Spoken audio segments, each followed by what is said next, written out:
కంబం విజయరామరెడ్డి గారు మన స్టూడియోలో ఉన్నారు. ఆయన భావాల్ని పంచుకుందాం. నెల్లూరు జిల్లాలో తనకంటూ రాజకీయాల్లో ప్రత్యేకతను సంతరించుకుని జిల్లా పార్టీ అధ్యక్షులుగా, శాసనసభ్యులుగా, ఎల్ఎంబి ప్రెసిడెంట్గా వివిధ రంగాల్లో తన పనికి ప్రత్యేక గుర్తింపు తెస్తూ అందరికీ సుపరిచితుడుగా, అందరికీ అందుబాటులో ఉండే వ్యక్తిగా, అందరివాడుగా ఉంటున్న కంబం విజయరామరెడ్డి గారు మన స్టూడియోలో ఉన్నారు. రాజకీయాల్లో మీకు దాదాపు 3 దశాబ్దాలుగా అనుభవం ఉంది. ఈ రాజకీయాల్లో మొట్టమొదట మీ గురించి కొంచెం మన i7TV ప్రేక్షకులకు వివరించండి సార్. నేను 1981లో రాజకీయాల్లోకి వచ్చాను సార్. ఆ టైంలో గౌరవనీయులు పెద్దలు వెంకయ్యనాయుడు గారు మాకు శాసనసభ్యులుగా ఉన్నారు. ఓకే. మామూలుగా అయితే 78లోనే నేను రాజకీయ ఆలోచనలతో ఉన్నాను. బట్ యాక్టివ్ పాలిటిక్స్లోకి వచ్చింది మాత్రం 81. 77లో వెంకయ్యనాయుడు గారు ఒంగోలు పార్లమెంట్ మెంబర్గా పోటీ చేశారు. అప్పుడు ఓడిపోయారు ఆయన ఒంగోలు పార్లమెంట్. బట్ ఉదయగిరిలో మాత్రం 10,000 మెజార్టీ వచ్చింది. తర్వాత 81లో మామూలు 78లో ఎన్నికలు వచ్చాయి. 77 parliament elections, 78 assembly elections. Assembly ఎలక్షన్స్లో వెంకయ్యనాయుడు గారు ఉదయగిరి అసెంబ్లీ సీటు నుంచి పోటీ చేశారు. అప్పుడు మేమంతా కూడా యువజనత, యాంటీ కాంగ్రెస్ వారుగా అప్పటి నుంచే అంటే మామూలు ఫస్ట్ చదువు అయిపోయిన తర్వాత ఎంఏ చేసిన తర్వాత కొద్దిగా రాజకీయాల్లో ఏదైనా మైండ్ పెడితే యాంటీ కాంగ్రెస్ వారిగా ముద్ర పడింది మైండ్లో. ఓకే. అప్పుడు ఆ టైంలో కరెక్ట్ ఎమర్జెన్సీ పెట్టింది ఇందిరాగాంధీ, మేడం ఇందిరాగాంధీ. అవునులేండి. సరే ఇదేంటి ఇట్లా ప్రజలను మామూలు ఈ విధంగా కట్టడి చేయకూడదు, ఈ విధంగా అందులో మంది సర్వసత్తాక రాజ్యాలు, democratic country, free democratic and లిబరటిక్ country. Okay. Okay. Democratic country, liberty కూడా. డెమోక్రసీ అంటే అందరికీ సమానం, లిబర్టీ అంటే ప్రతి ఒక్కరికి స్వేచ్ఛ, సర్వసత్తాక స్వాతంత్ర్య, సర్వసత్తాక ప్రజాస్వామ్య దేశం. అవి మేము పుస్తకాల్లో చదివాం. అప్పటికి ఎంఏ చేశాను. ఇటువంటి ఆలోచన చేయడం అనేది గవర్నమెంట్ కరెక్ట్ కాదు. అప్పుడు జనతా పార్టీ అనేది ఏర్పడింది. ఓకే. ఈ ఎమర్జెన్సీ పుణ్యాన్ని, ఆ ఎమర్జెన్సీలో ఈ రకరకాల పార్టీలన్నీ కూడా ఏకమై ఈ కాంగ్రెస్ యొక్క నిరంకుశ పాలన మీద ఒకటయ్యారు. ఓకే. జనసంఘ్ కానీ, జనతా పార్టీ కానీ, లోక్దల్ అన్ని రకరకాల పార్టీలు ఉన్నాయి ఇండియాలో. స్వతంత్ర పార్టీ, తర్వాత సోషలిస్టిక్ పార్టీ, రకరకాల భావాలు ఉండే వాళ్ళందరూ కూడా జనతా పార్టీగా అంటే ప్రజా పార్టీగా ఏర్పాటు చేసుకున్నారు. మీరు ఆ ప్రజా పార్టీ జనతా పార్టీ. అప్పటి నుంచి నాకు కొద్దిగా రాజకీయంగా ఆలోచన చేసే ఆలోచన. మీరు అంత మునుపు మీ ఫ్యామిలీ పొలిటికల్గా ఏమైనా ఉంది సార్? అంటే అంతకుముందు మా ఫ్యామిలీలో మేము మొత్తం 9 మంది. నేను పుట్టకముందే ఒక అన్న చనిపోయాడు. మిగతా 8 మంది. ఈ 8 మందిలో నేను లాస్ట్. అయితే మా నాన్న నాకు తెలిసే వరకే ఆయనకు 60 ఏళ్ళు ఉన్నాయి. ఓకే. ఆయన 60-65లో చనిపోయాడు. ఇది నేను 12 ఏళ్ళ వయసులో చనిపోయాడు. మా నాన్న 1939లో ఆయన అప్పుడు మామూలు ఏంటంటే ఫారెస్ట్ బోర్డు సర్పంచ్లు అనేది అప్పుడు బ్రిటిష్ టైం ముందు. ఇప్పుడు ఉండే బ్రిటిష్ టైం తర్వాత ఇప్పుడు సర్పంచ్లు అని వచ్చాయి. ఓకే. ఓకే. అప్పుడే ఇప్పుడు ఈ డెమోక్రటిక్ కంట్రీలో ఈ స్థానిక సంస్థలు వచ్చాయి. అంతకుముందు ఏది మనకు స్వతంత్రం రాకముందు ఏ ప్రాంతంలో ఉండే అడవులు, ఏ ప్రాంతంలో ఉండే ఊళ్ళు ఒక ఉండేది ఫారెస్ట్ బోర్డు పంచాయతీ సర్పంచ్ అనేది. 1939లో అయినాడని మా నాయన చనిపోయిన 20 ఏళ్ళ తెలిసింది నాకు.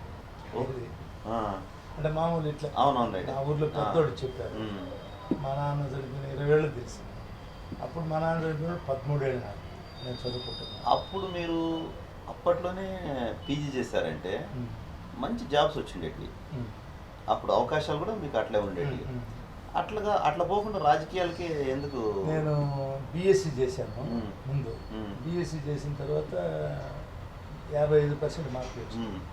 55 పీజీ సీటు ఆంధ్రాలో రాదు, మ్మ్. ఆంధ్రప్రదేశ్లో మ్మ్. ఆ టైంలో మ్మ్. భలే టైట్. మ్మ్. ఆమె నేనేం చేశాను, సరే మాకు వ్యవసాయం ఉంది, మ్మ్. వ్యవసాయం పొగాకు ఉంది మాకు. మ్మ్. ఆ పొగాకు వేసేవాళ్ళం. మ్మ్. సరే నేను మా అన్నకు తోడుగా, మా అన్న ఒక కాంట్రాక్టర్ కూడా చేసేవాడు, మ్మ్. మా ఫ్యామిలీ హెడ్ మా మ్మ్. అన్న. మ్మ్. మా నాన్న చనిపోయిన తర్వాత మా ఫ్యామిలీ హెడ్ మా అన్నే. అవునులేండి. ఆయన ఆధ్వర్యంలో సరే నేను వ్యవసాయము 76 డిగ్రీ అయిపోయింది, 76లో రాలేదు. మ్మ్. ఆ 76, 77 మధ్యలో మ్మ్. వ్యవసాయం ఉంది మాకు. ఓకే. పొగాకు వేసేవాడు. మ్మ్. ఆ పొగాకు అప్పుడు అది ఒక మంచి పంట. మ్మ్. మ్మ్. 77లో మ్మ్. ఒక స్నేహితుడితో కలిసి మ్మ్. నేను పీజీ చేయాలని ఆలోచించాను. ఓకే. సరే ఆమె నార్త్ ఇండియా పోయినా, మ్మ్. ఎక్కడన్నా పీజీ సీట్ వస్తే కేశవ రెడ్డి అని పులిగిరి, మ్మ్. మా ఊళ్ళో చదువుకుండా మ్మ్. కేశవ రెడ్డి. మ్మ్. ఇది దుత్తలూరు మనవడు అనమాట అబ్బాయి. అవునులేండి. అబ్బాయి అంటే నాకన్నా నీరు చిన్నవాడు. మ్మ్. మ్మ్. ఆయన కేశవ రెడ్డి నేను సిమ్లా పోయినాం. మ్మ్. మ్మ్. ఆడేమన్నా సీట్ వస్తే ఎవరో ఇటువంటి ప్రకృతి రమణీయమైన అవునవును. ప్రాంతంలో ఆ. మనం చదువుకోవాలి, మ్మ్. ఈ రమణీయత చాలా బాగుంది. మ్మ్. ఆమెను అక్కడ సీట్ రాలా, మ్మ్. ఆమెను రిటర్న్ వచ్చేసాం. మ్మ్. రిటర్న్ వచ్చేసిన తర్వాత మళ్ళీ ఇంటికి వచ్చేసాం. మ్మ్. తర్వాత ఈ జలదంకి మండలంలో బ్రాహ్మణ కాక అనే ఊరు ఉంది. మ్మ్. ఆ ఊర్లో వీటి కొండారెడ్డి అన్నాడు, మ్మ్. గుంటేరు వేణుగోపాల్ రెడ్డి కజిన్ అవుతాడు. ఆ. ఆ. ఆయన మ్మ్. ఈ భోపాల్ యూనివర్సిటీలో చదువుతున్నాడు. మ్మ్. మరి ఆ కేశవరెడ్డి చెప్పాడు, మ్మ్. లేకపోతే వేరే వాళ్ళు ఎవరైనా చెప్పారు. మ్మ్. నేను కూడా ఏమన్నా కేశవరెడ్డి చెప్తే అని తెలుస్తుంది కదా. అవునవునండి, మీరిద్దరే కదా మేము కలిసి పోయినాము, మ్మ్. ఆ సీట్ లేవని. మ్మ్. నాకు ఈ వీటి కొండారెడ్డి ద్వారా నాకు ఇన్ఫర్మేషన్ వచ్చింది. మ్మ్. ఆయన ఆల్రెడీ 1 ఇయర్ అక్కడ చదువుతున్నాడు, మ్మ్. మీరు వస్తే అక్కడ పీజీ చేయొచ్చు మ్మ్. అన్నాడు. మ్మ్. నేరుగా వెళ్ళి పీజీలో చేరా. మ్మ్. ఎంఏ పొలిటికల్ సైన్స్, ఓ, అంటే బీఎస్సీ ముందు చేశాను. తర్వాత ఏదో పీజీ, ఏదో చేయాలన్న ఏదో ఉద్దేశం. పీజీ చేయాలి. మ్మ్. ఓ పీజీ అంటే పోస్ట్ గ్రాడ్యుయేట్ చేస్తే మాస్టర్ డిగ్రీ ఉంటాను. మ్మ్. తర్వాత దానికి ఎల్ఎల్బి కూడా యాడ్ అయింది, ఓ. అది కూడా జాయిన్ అయ్యా. మ్మ్. మ్మ్. జాయిన్ అయిన తర్వాత మ్మ్. మామూలు ఎంఏ మ్మ్. ఫస్ట్ ఇయర్ అయిపోయింది. మ్మ్. ఇంకా సెకండ్ ఇయర్ ఎగ్జామ్స్ టైంలో, మ్మ్. సెకండ్ ఇయర్ ఎగ్జామ్స్ ఒక నెల ఉన్నాయి. ఆ. ఆ టైంలో మా ఊర్లో మా పిన్నమ్మ కొడుకు పెళ్ళి ఉన్నది. మ్మ్. పెళ్ళి ఉంటే పెళ్ళికి వచ్చాను. మ్మ్. మా అన్న నా గాడ్ ఫాదర్, మ్మ్. మామూలు మ్మ్. మా ఫ్యామిలీలో ఓకే. ఓకే. ఆ. మా అన్న ఏం చేయాలంటే మా తమ్ముడికి మ్మ్. మా తమ్ముడికి పెళ్లి చేయాలా మ్మ్. అంటే మా అన్న పిల్లలు లేదు. అవునులేండి. ఆ. ఆయన ఏంటంటే నన్ను కొడుకులాగా భావించేవాడు. మ్మ్. సరే ఏదో ఇప్పుడు రిలేషన్స్ కూడా మంచిగా ఉన్నాయి. ఆయన మావిడికి పెళ్లి చేయాలి. నేను ఆ పెళ్లికి వస్తే నా పెళ్లి మొత్తం పెట్టాడు. ఓ. ఆ. ఆమె ఎవరు, మ్మ్. మా అక్క కూతురు. ఆహా. ఆమె నేను ఆ, చేసుకున్నాను. ఓకే. మా అక్క చిన్నప్పుడే చచ్చిపోయింది. మ్మ్. ఒక బాత్రూమ్ గోడ పడి మ్మ్. మీద పడింది. మ్మ్. మ్మ్. మీద పడితే ఏం చేయాలి, మ్మ్. ఇంకా మా అక్క చనిపోయిన తర్వాత మా మామ మ్మ్. పిల్లలను వాళ్ళను సాకాలంటే మ్మ్. రెండో పెళ్లి చేసుకోవాలి. మ్మ్. చేసుకోవాలి. మ్మ్. ఆమెను ఏం చేసామంటే మా అన్నోళ్ళు సలహా, మ్మ్. నేను చేసుకున్నాను. వాళ్ళ పెదనాయన ఉంది హైదరాబాద్. మ్మ్. హైదరాబాద్లో వాళ్ళ పెదనాన్న, మ్మ్. ఆయన సైంటిస్ట్. మ్మ్. ఆయన ఆ రోజుల్లో ఆయన పేరు కొండారెడ్డి. మ్మ్. ఆయన దగ్గర అమ్మాయిని పంపించుకున్నాడు మ్మ్. మా మామ. మ్మ్. మిగతా ఇంకా 3 ఉండరు మ్మ్. కొడుకులు. ఆ. ఇది 3 కొడుకులు, ఒక కూతురు. మ్మ్. మా అక్కకు మ్మ్. మా అక్కకు మ్మ్. మా 3 కొడుకులు, ఒక కూతురు అయితే ఆ 3 కొడుకులు మా ఇంటికి వచ్చేస్తారు. ఓకే. ఆడ స్కూల్ ఉంది, మ్మ్. చదువుకుంటా ఉన్నారు. మ్మ్. మా మామ మ్మ్. మా అన్నతో పాటు కాంటాక్ట్ చేసుకుంటా ఉంటాడు, ఓకే. చేసుకుంటాం. మ్మ్. సరే నేను వచ్చిన పెళ్ళికి వస్తే మీకు పెళ్లి ఈ చేస్తారు, అమ్మాయిని నాకు ఫిక్స్ పెళ్లి చేశారు. ఫిక్స్ చేశారు. మ్మ్. ఇంకా ఆమె నేనేం చేశాను, టక్కన అడిగిపోయేసి 2 రోజులు, 3 రోజులు, 4 రోజులు ఉండి మ్మ్. ఎగ్జామ్స్ ఇంకా 10 రోజులు ఉన్నాయి. మ్మ్. ఆమె ఈ ఎగ్జామ్స్ ముందే పెళ్లి ఖాయం చేశాను. ఓకే. జూన్ 7th, మ్మ్. 7th. జూన్ 7వ తారీఖు. మ్మ్. నేను 15 రోజుల ముందు వచ్చాను పెళ్ళికి. మ్మ్. ఈ లోపల జూన్ 7th మ్యారేజ్ ఫిక్స్ చేశారు మ్మ్. మా అన్నోళ్ళు. మ్మ్. ఆమె మ్యారేజ్ చేసుకొని మ్మ్. ఆమె జూన్ 15 లోపల ఏదో ఎగ్జామ్స్ ఉన్నాయి. ఓకే. ఆ ఎగ్జామ్స్ జూన్ 10 మ్మ్. వెరీ తొందరగా ఉన్నాయి. మ్మ్. నేను వెళ్ళి Marriage. ఎగ్జామ్స్ రాసి మ్మ్. ఆ ఎల్ఎల్బి కూడా 2వ సంవత్సరం రాశా. అవునులేండి. తర్వాత 3 సంవత్సరాల తర్వాత ఎల్ఎల్బి. మ్మ్. ఇది మ్మ్. ఎంఏ అయితే కంప్లీట్ అయింది. అవునులేండి. ఇది ఎల్ఎల్బి 3 చదవాలి. అవునులేండి. 3 చదివేదానికి వీలు లేకుండా పోయింది. ఆ. అది వదిలేసా. డిస్కంటిన్యూ చేస్తారు. డిస్కంటిన్యూ చేశాను. ఓకే. ఇంకా ఆయన ఇంటికి వచ్చాను. ఇంటికి వచ్చిన తర్వాత ఇంకా సంసారం. ఓకే. ఇప్పుడు మీరు పొలిటికల్ ఎంట్రీ ఎలా స్టార్ట్ అయింది? అదే వెంకయ్యనాయుడు గారు మ్మ్. జనతా పార్టీ పెట్టినప్పుడు యువజనత ప్రెసిడెంట్గా ఉన్నాను. మ్మ్. ప్రెసిడెంట్గా నన్ను పెట్టారు మ్మ్. ఉన్న పెద్దలు. మ్మ్. తర్వాత ధనికుల నరసింహుడు జనతా పార్టీలో యాక్టివ్ ఆయన. యాక్టివ్. మ్మ్. వెంకయ్యనాయుడు ఆల్రెడీ పార్లమెంటు పోటీ చేసి అప్పుడే. ఆయన యాక్టివ్ మ్మ్. జనతా పార్టీ. మ్మ్. అప్పుడు యువజనతగా పెట్టారు. వాటిల్లో ఉంటా ఉన్నారు 77. 70 ఆ, మామూలు- 77 నుంచి 79 లోపల మ్మ్. ఎంఏ చేసా పోయి. మ్మ్. ఏది నేను మ్మ్. మళ్ళీ 79లో నేను మళ్ళీ ఇంటికి వచ్చాను. ఓకే. 79, 80 మధ్యలో మ్మ్. నేను ఒక బిజినెస్ చేయాలని ఆలోచన. ఓకే. మ్మ్. నేను ఆ 79 మ్యారేజ్ అయిన తర్వాత మ్మ్. నేనేదో స్థిరపడాలి కదా. అవునులేండి. నేను స్థిరపడాలని నేను మా అక్క కొడుకు, మ్మ్. మా అక్క కొడుకు కూడా నా అంత వయసు. మ్మ్. ఎందుకంటే మేము 8 మందిని, నేను లాస్ట్ వాడిని. లాస్ట్ కాబట్టి ఆమె పెద్ద ఆమె. పెద్ద ఆమె పిల్లలు అంటే ఆమె పిల్లలు కూడా మీ అంత నా అంత వయసు ఉంటుంది. అవునులేండి. మేమిద్దరం ఒకటే తరగతి. ఆ. ఏది మ్మ్. మా అద్దతులు మ్మ్. మా అక్క కొడుకులందరూ కూడా అన్నీ చదువుకుంటారు. మ్మ్. ఎందుకంటే వాళ్ళ ఊర్లో హై స్కూల్ లేదు. ఓకే. ఓకే. అయితే వాళ్ళందరూ కూడా దుత్తలూరులో మా అన్న దగ్గరే మ్మ్. అంతా చదువుకున్నారు. అతను నేను ఇద్దరం మ్మ్. మేము ఒక బిజినెస్ చేయాలి అని ఆలోచన వచ్చింది. మ్మ్. అతను సీఏ చేశాడు మ్మ్. మా అక్క కొడుకు. మ్మ్. అంటే సీఏ చేసినప్పుడు బిజినెస్ మీద ఉంటుంది. అవును. తర్వాత నాకు కూడా కొంత ఆలోచన ఉంది. మ్మ్. ఇది ఆమెను మేము హైదరాబాద్ వెళ్ళాం. ఓకే. హైదరాబాద్ వెళ్ళి మ్మ్. ఒక క్రషర్కి అప్లై చేశాం. మ్మ్. ఇది మ్మ్. సైట్ మ్మ్. ఇది మ్మ్. మైన్స్కు మ్మ్. ఒక 10 ఎకరాలు, మ్మ్. ఒక 4 హెక్టార్లు మ్మ్. మేము అప్లై అప్లై చేశారు. చేసాం. మ్మ్. అప్లై చేస్తే అది అప్రూవ్ అయింది. ఓకే. ఏది? అప్పుడే. అప్పుడే అప్రూవ్ అయింది. మ్మ్. బిహెచ్ఎల్కి యువతల. మ్మ్. I am assistant director of mines and జియాలజీని మ్మ్. నల్లగొండలో ఉన్నది అది. మ్మ్. నల్లగొండ జిల్లాలో నల్గొండ. నల్గొండ హెడ్ క్వార్టర్లో మ్మ్. ఆఫీసు అన్ని పేపర్లు అన్నీ ఇవ్వడం శాంక్షన్ అయింది. మ్మ్. అప్పుడేం పెద్ద పోటీ లేదు. అవునులేండి. ఆ. ఈ శాంక్షన్ పాడు ప్రశాంత్. మ్మ్. సరే శాంక్షన్ మా దగ్గర డబ్బులు లేవు. మ్మ్. డబ్బులు లేకపోతే మ్మ్. ఏం చేయాలి? మ్మ్. ఒకతను మాలియాద్రి మా సీనియర్ ఉన్నాడు, మ్మ్. బాపట్ల ఎంపీ, ఆహా. ఆ. Present Bapatla MP Sriram Maliya. ఆ. ఆయన ఇండస్ట్రీస్ డిపార్ట్మెంట్లో జాబ్ చేస్తున్నాడు అప్పుడు. హైదరాబాద్. మ్మ్. ఆ టైంలో మాలియాద్రి దగ్గర కూడా మ్మ్. మాలియాద్రి ఇట్ట మాకు మైన్స్ వచ్చింది, మ్మ్. మేము దాంట్లో ఇంట్రెస్ట్ డబ్బులు. ఉందంటే మ్మ్. మాకు ఏదన్నా క్రషర్కు మ్మ్. మ్మ్. లోను లేకపోతే ఏదో ఇస్తారు కదా, మ్మ్. దానికి నేను శాంక్షన్ చేయాలంటే మ్మ్. సరే ట్రై చేద్దాం ఆల్రెడీ మ్మ్. ఆ పేపర్లన్నీ తీసుకురండి అన్నారు. మ్మ్. సరే అది అట్లుండగానే మ్మ్. మా దుత్తలూరులో మ్మ్. పెట్రోల్ బంక్ పడింది. ఓకే. పెట్రోల్ బంకు అడ్వర్టైజ్మెంట్ పడింది. Indian oil corporation. మ్మ్. దాంట్లో పేపర్ అడ్వర్టైజ్మెంట్లో మామూలు వాళ్ళు ఏం అడిగారంటే సైటు 1 సైట్ ఉంది, మ్మ్. గ్రాడ్యుయేషన్ ఉంది, మ్మ్. ఫైనాన్షియల్గా 5-6 లక్షలు పెట్టుకుంటే మ్మ్. పెట్టుకునే వాళ్ళకు అది ఇస్తాం. వాళ్ళు ఇచ్చిన అర్హతలు ఇవి. మ్మ్. మా నేటు దుత్తులు మ్మ్. మా ఊర్లోనే అది ప్రకటన వచ్చింది. మ్మ్. నేను ఎంఏ చదివా. మ్మ్. తర్వాత నాకు మా అన్నోళ్ళు సహాయం చేయగలరు. మ్మ్. సైట్ ఉంది 1 మ్మ్. సైట్. మ్మ్. ఈ 3 సెట్ అయిన తర్వాత మ్మ్. అప్పుడు వెంకయ్యనాయుడు ఎమ్మెల్యే. ఓహో. ఆ. వెంకయ్యనాయుడు ఎమ్మెల్యే మ్మ్. మాకు. మ్మ్. వెంకయ్యనాయుడు ఎమ్మెల్యే అయితే సరే ఎటుండి ఎటు వస్తుందని మామూలుగా ఇండియన్ ఆయిల్ ఆఫీసు మెడ్రాస్లో ఉంది హెడ్ ఆఫీస్. ఓకే. అప్పుడు మ్మ్. ఆయన వెంకయ్యనాయుడుతో కలిసి ఆఫీస్కి వెళ్ళాం. మ్మ్. ఇది ఇండియన్ ఇండియన్ ఆయిల్ వాళ్ళు హెడ్ దగ్గర. మ్మ్.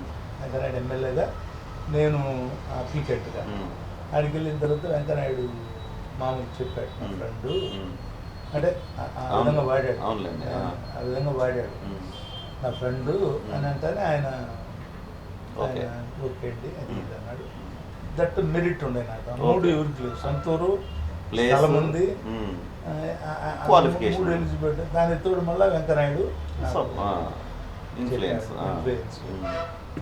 ఎటువంటి ఎటు వస్తానని అన్ని వాడుకోవాలి ఒక్కోసారి. అవునండి. ఏది ఆ. మనిషి మ్మ్. జాగ్రత్త కూడా ఉండాలి. మ్మ్. నాకేముందిలే, మ్మ్. నాకు ఆస్తి ఉందిలే, మ్మ్. నాకు అన్ని పొలం ఉందిలే అన్న మ్మ్. ఎవరో ఒకరు మ్మ్. మంచి చెడ్డ ఓకే. సరే మాకు మా లీడరు మ్మ్. అప్పుడు ఆ టైంలో వెంకయ్యనాయుడు మ్మ్. మేమంతా మ్మ్. ఆయన సలహా ఆయనకు మేమంతా ఫాలో చేసుకున్నాం. మ్మ్. ఆ తర్వాత అది వచ్చేసింది. మ్మ్. ఆ టైంలో అది చెప్పేసి వచ్చేసాం, చెప్పేసి వచ్చాం. అది వాళ్ళు ఏంది ఇండియన్ ఆయిల్ వాళ్ళు 2-3 నెలల్లో 4-5 నెలల్లో దాన్ని అంతా అప్రూవ్ చేస్తారు, వాళ్ళు అప్రూవ్ చేయాలి. అది ఒక ప్రొసీజర్. ఆ మధ్యలో సమితి ఎలక్షన్ వచ్చింది, ఎంట్రీ అంటే అదే ఆ టైంలో సమితి ఎన్నికలు వచ్చాయి, జూన్లో వచ్చాయి. జూన్లో వచ్చాయి. మేలో మాత్రం మామూలు పోరాటం చేస్తే జూన్ 9 అనుకుంటా, జూన్ 2 నా పెళ్ళి, అది బాగా గుర్తున్నాయి. జూన్ 7 నా marriage day, June 9 defeated day. ఇది నేను సమితి ప్రెసిడెంట్ ఓడిపోయాను. ఇది మూడో దాంట్లో అప్పుడు వెంకయ్యనాయుడు గారు ఏం చేశారంటే అందరిని కూర్చోబెట్టి మా అన్న బాగుండేవాడు వెంకయ్యనాయుడు ఆయన అంటే. అప్పుడు చదువుకున్న కుర్రోడు అని ఆలోచన, తర్వాత ఆయనకు నేను కొంత సహాయకారిగా ఉంటానని వెంకయ్యనాయుడు గారు నన్ను సమితి ప్రెసిడెంట్ అభ్యర్థిగా ప్రకటించారు. నేను యాక్చువల్గా ఆ మీటింగ్ పోవాలా, నేను మా ఊర్లో ఉన్నా. నేను అప్పుడు లుంగీలు కట్టుకున్నాను, మామూలు పంచెలు కాకుండా. అప్పుడు పిల్లోళ్ళు కాబట్టి లుంగీలు కట్టుకున్నాను. నేను లుంగి కట్టుకుని మా ఊరు సెంటర్లో ఉన్నా. మా ఊర్లో బుడ్రాయి అని ఒకటి, ఆ బుడ్రాయి అనే దగ్గర ఎప్పుడన్నా ఇంట్లో లేనప్పుడు బుడ్రాయి దగ్గర ఉంటారు. అందులో కొన్ని ఊర్లో రచ్చలు ఉంటాయి, కొన్ని ఊర్లో సావిట్లు ఉంటాయి. మా ఊర్లో బుడ్రాయి అంట. ఆడొచ్చి మాట్లాడుతుంటే ఇప్పుడు ఉదయగిరి నుంచి ఒక అతను వచ్చాడు, విజయరామరెడ్డి నిన్ను సమితి ప్రెసిడెంట్ అభ్యర్థిగా ప్రకటించారు. ఇది మా ఎక్కడో ఉంది కదా, నేను ముందే చదువుకోముందే నేను యువజనత పెడితే నేను సరే అనేది నలుగురు మంచి అనేది మంచి అనాలేదు. నేను అప్పుడు పొలిటికల్ ఎంట్రీ అనేది అక్కడ స్టార్ట్ అయింది. సరే ఆ టైంలో నేను మామూలు పోటీ చేశాను. అంతకన్నా ముందు వారం ముందు పంచాయతీ ఎన్నికలు ఉండేవి. ఆ పంచాయతీ ఎన్నికల్లో మా ఊర్లో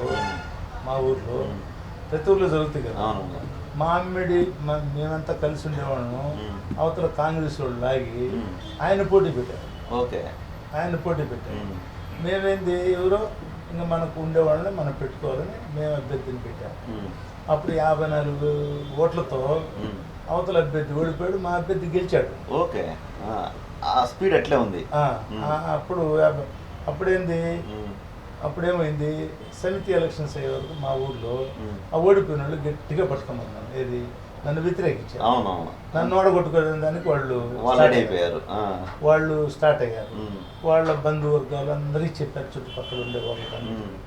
ఎట్టయితే నేను కూడా ఓడిపోయాను.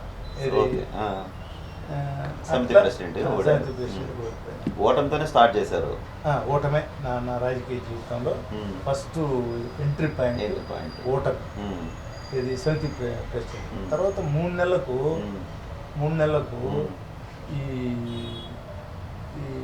ఎల్ఎంబి ఎలక్షన్స్ వచ్చాయి. ల్యాండ్ మార్కెట్ బ్యాంక్ అని భూమి తనఖా బ్యాంకులు అని అయ్యే అగ్రికల్చర్ డెవలప్మెంట్ బ్యాంక్ అప్పుడు. తర్వాత ఎన్టీ రామారావు గారు వచ్చిన తర్వాత అన్ని ఇది దీర్ఘకాలిక రుణాలు, అన్ని లాంగ్ టర్మ్, షార్ట్ టర్మ్ అన్ని కూడా సింగిల్ విండో చేస్తారు. అప్పుడు ఇవి ఉన్నాయి, ఏది మన ఎల్ఎంబి ల్యాండ్ మార్కెట్ బ్యాంక్, భూమి తనఖా బ్యాంక్. దానికి 3 నెలలకే నేను మళ్ళీ ఎలక్ట్ అయ్యా, గెలిచా 3 నెలలకే. ఆ టైంలో 3 నెలలకు 1.5 ఇండియన్ ఆయిల్ నుంచి చూడు అది వచ్చేసింది. ఓకే, అది అప్పుడు వచ్చేసింది, గ్రోత్ స్టార్ట్ అయింది. ఆయన ఆ ఎల్ఎంబి ప్రెసిడెంట్ ఉంటూ అక్కడ Indian oil petrol pump. But నాకు కొంత ఫీడింగ్ వచ్చింది అంతే. ఇది కొంత నేను ముందుకు ఏదన్నా ఖర్చులకు నాకు అప్పటికి కారు లేదు, 81 కారు లేదు, 85లో కొన్నాను కారు. అప్పుడు 81 కదా, 83, 85 గుర్తు రావడం. పెట్రోల్ పోసేదానికి ఆయిల్ ఉంది. ఏది కారు మా అన్న కొనిస్తాడు, కారు మా అన్న కొనిస్తాడు. తర్వాత పెట్రోల్ నేను పోసుకోవచ్చు. ఈ 2 ఉంటే ఒకవేళ ఖర్చులు కావాలంటే 2 రూపాయలు అక్కడ వస్తా ఉన్నాయి. ఖర్చులు కూడా నేను తక్కువ పెడతా, నేను తక్కువ మామూలుగా. ఎందుకంటే ఎక్కువగా దుబారా ఖర్చులు నేను ఎక్కడికన్నా పోతే 5 స్టార్ హోటళ్ళు, 3 స్టార్ హోటళ్ళు అయ్యిందా, మామూలుగా మీడియం లాడ్జీల్లోనే దిగుతా. ఓకే. మామూలుగా ప్రయాణాలు కూడా ఉమ్. మీడియంగానే ఉంటాయి, ఫ్లైట్లు గిట్లు అనేది ఏం లేదు. ఉమ్. బస్సా ఉమ్. రైలా, ఉమ్. తర్వాత వెహికలా? కాకపోతే ఉమ్. మూడోది ఫ్లైట్. ఉమ్. ఫస్ట్ నెంబర్ 1 ఉమ్. బస్సు, ఉమ్. నెంబర్ 2 ట్రైన్, ఉమ్. Number 3 flight. ఉమ్. అట్లా నేను ఎక్కువగా నేను ఇప్పుడు చేసిన ఈ 35 ఏళ్లలో ఉమ్. రాజకీయాల్లో ఉన్న రోజుల్లో ఎక్కువ బస్సు ప్రయాణం చేశాను. ఓకే. ఉమ్. నాకు ఎందుకంటే ఉదయగిరి నుంచి బస్సులు ఉన్నాయి. ఉమ్. నేను ఆల్రెడీ నెల్లూరులో ఉన్న తర్వాత కూడా ఉమ్. నెల్లూరులో ఉమ్. మామూలు హైదరాబాద్ ఉమ్. ఎమ్మెల్యే కానీ ఎక్స్ఎమ్మెల్యే కానీ ఉమ్. ఎక్కువగా ఆర్టీసీ మాకు ఇచ్చేవాడు. అవునవును. ఏది ఆ. మాకు పాస్ ప్రొవిజన్. పాస్ ఇస్తారు. అవును. అప్పుడు ఏంది, మా ఇంటి వెనకే ఉంది ఆర్టీసీ బస్ అవును. స్టాండ్ నెల్లూరులో. ఉమ్. ఇంకా నాకు రిక్షా ఖర్చు పడలే. ఉమ్. ఏది నచ్చిపోయేది. లంచ్ పక్కకు పోయి వచ్చేసి అక్కడికి ఇంటి ప్రశాంత్. వెనకనే ఆర్టీసీ బస్ స్టాండ్ అవును. ఉంది. ఆ. నా ఇల్లు అరవింద్ నగర్లో. అవును.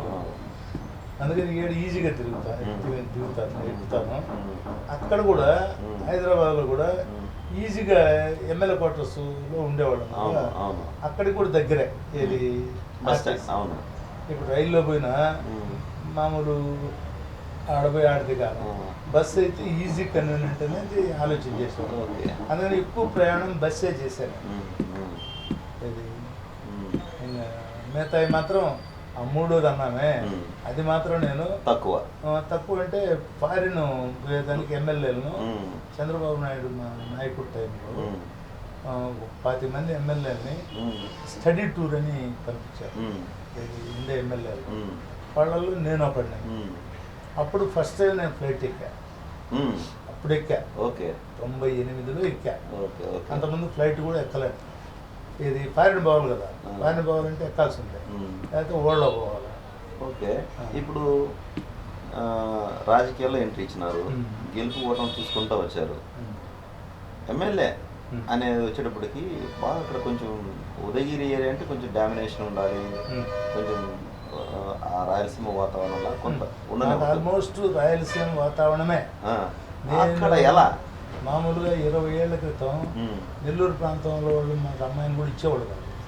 ఎందుకంటే ఆ. చాలా బ్యాక్వర్డ్ ఏరియా, ఆర్ట్ అదే. ఏరియా, ఉమ్. వాళ్ళకు పాపం సంపద లేదు. ఉమ్. వాళ్ళ బిడ్డ వాళ్ళ ముఖ్యం కదా. అవునులేండి. తర్వాత ఉమ్. చంద్రబాబు నాయుడు గారు ముఖ్యమంత్రి అయిన తర్వాత ఉమ్. మా నాయకుడు ఉమ్.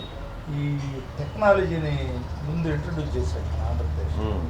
ఇండియా లెవెల్లో రాజీవ్ గాంధీ అని అంటారు, ఉమ్. ఎస్పెషల్లీ నేను ఆంధ్రప్రదేశ్లో చంద్రబాబు నాయుడు ఎంట్రీ మాత్రం ఆయన. ఎంట్రీ. ఉమ్. ఆ టైంలో మా బ్యాక్వర్డ్ ఏరియా పిల్లలు ఉమ్. విపరీతంగా చదువుకున్నారు. ఉమ్. విపరీతంగా చదివి నేను ఏ తల్లి కూడా బాగా బడికి పంపిస్తాను. ఉమ్. సరే చదివి కానీ చదువుకుంటూ తర్వాత అవకాశాన్ని ఉమ్. క్యాష్ చేసుకుంటాం. ఉమ్. అప్పుడు విపరీతంగా సాఫ్ట్వేర్ వాళ్ళు వచ్చారు. ఉమ్. అప్పుడు ఉమ్. అప్పుడు కూడా నెల్లూరు వాళ్ళు అప్పుడు ఆలోచించారు, ఇది ఉదయగిరిలో ఒక అమ్మాయిలు ఇవ్వచ్చు. 4 లక్షలు 5 లక్షలు ఉమ్. ఇది చూడడం. ₹1,00,00,000 ప్యాకేజ్ ఉంది ఒక్కొక్క ఉమ్. అబ్బాయికి అని. ఉమ్. అప్పుడు వాళ్ళు సెలెక్టివ్గా ఆలోచించుకుంటూ ఉమ్. అప్పటి నుంచి ఉన్నాయి. ఈ ఫా- 21వ శతాబ్దం ఎంట్రీ నుంచి ఉమ్. ఉదయగిరి నియోజకవర్గంలో ఉమ్. చాలామంది ఉమ్. కొన్ని వందల వేల కుటుంబాలు ఉమ్. ఈ నెల్లూరు ప్రాంతీయులు కూడా ఇచ్చే అవకాశం. నెల్లూరు ఇది మాకు నెల్లూరు వాళ్ళు ఇచ్చేది అమ్మాయి. జిల్లాలో ఎక్కువ మంది ఉదయగిరి ప్రాంతం వాళ్ళు ఉన్నారు బయట అమెరికా. సరే మేము ఎందుకు వచ్చామంటే ఆ. మేము ఉమ్. మామూలుగా మాకు ఒక ఎలిజిబిలిటీ ఉంది, వీళ్ళు వాళ్ళ స్థితిగా ఆ. బతకగలరని ఇచ్చేవాళ్ళు. ఉమ్. నెల్లూరు వాళ్ళు ఉమ్. చాలా మంచివాళ్ళు. ఉమ్. నెల్లూరు వాళ్ళు ఉమ్. వాళ్ళు పాపం వాళ్ళు మనుషుల్ని ఉమ్. అంటే మామూలు వాళ్ళు చాలా ఇది మంచిని కోరుకుంటారు. అవునులేండి, వాళ్ళ బిడ్డలు బాగుండాలి. దేశపోయి ఉదయం అడుగులో పెడితే తిండి ఎవరు పెట్టాలా, వాళ్ళు ఎట్లా సంపాదించుకుంటారని అవి ఆలోచించేవాళ్ళు. ఉమ్. సరే ఈ సాఫ్ట్వేర్ అనేది వచ్చిన తర్వాత ఉమ్. కొంత అక్కడ ప్రబలంగా చదువుకునే అవకాశం వచ్చింది. ఉమ్. ఒకరు చూసేవారు ఉమ్. ఒక ఊర్లో, ఉమ్. మా పక్క ఊర్లో ఒక అబ్బాయికి 1,50,000 వస్తుంది. ఉమ్. నేను అప్పుడు రాజకీయాల్లోనే ఉన్నాయి 30 దాకా. ఉమ్.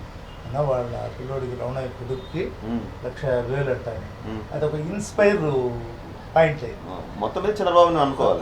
చంద్రబాబు నాయుడు గారిని అనుకోవాలి. ఉమ్. ఆయన ప్రభుత్వంలో తీసుకున్న ఆ నిర్ణయము ఉమ్. అది ఒక ఎంట్రీ పాయింట్. ఉమ్. ఏది మా ఏరియాలో ఉమ్. ఎంట్రీ కాదు, ఇన్స్పైర్ పాయింట్. Inspire point.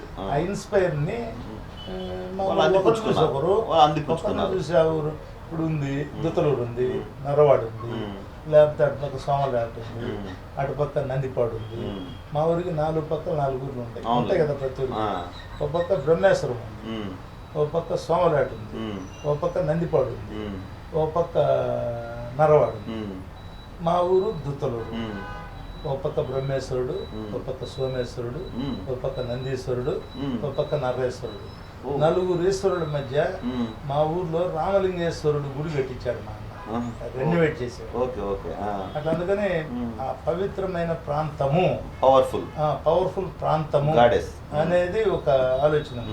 నేను ఈ రాజకీయాల్లో తిరుగుతూ ఆ ఊర్లు తెలుస్తుంది కదా నాకు.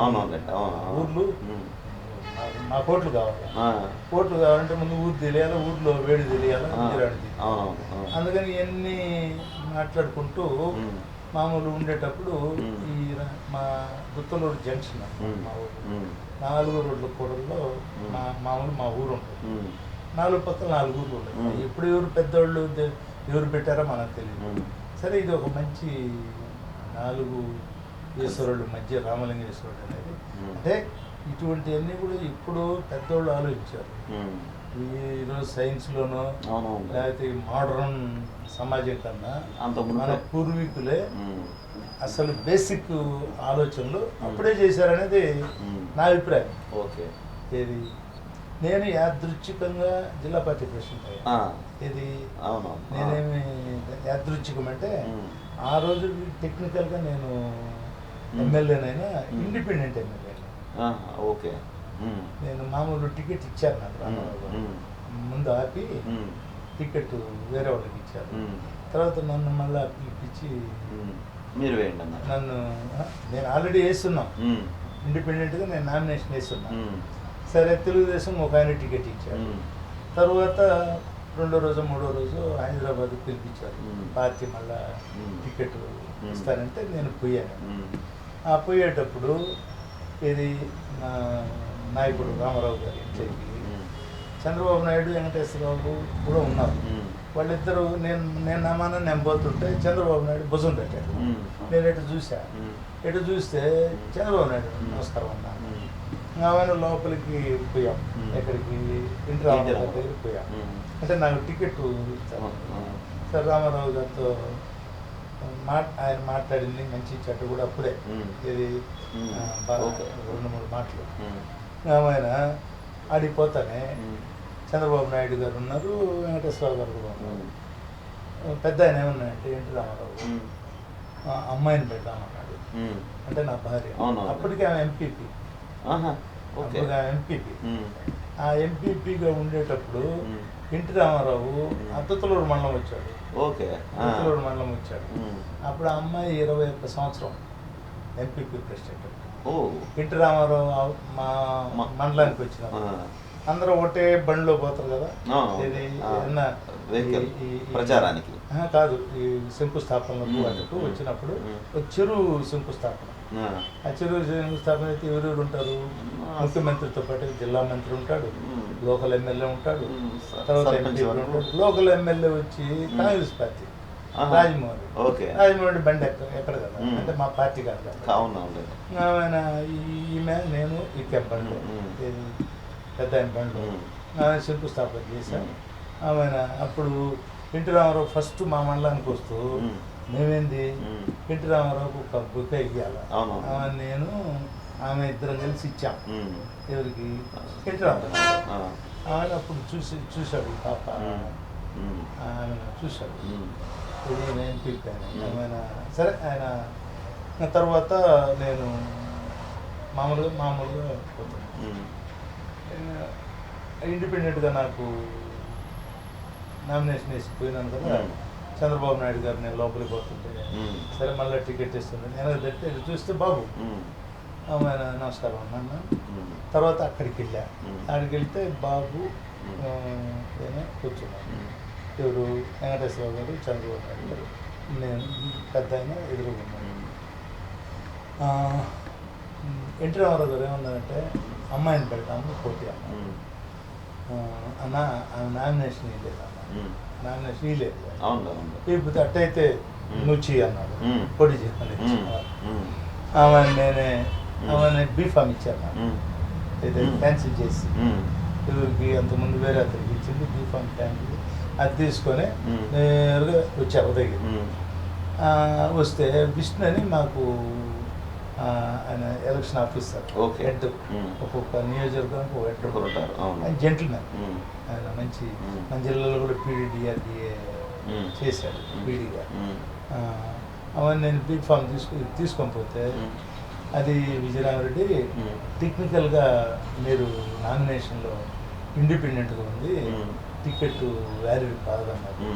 సరే నేను కొద్ది గొప్ప చదువుకోనుందా, ఆయన చెప్పింది నచ్చింది, మనం వాదన పెట్టుకోకూడదు.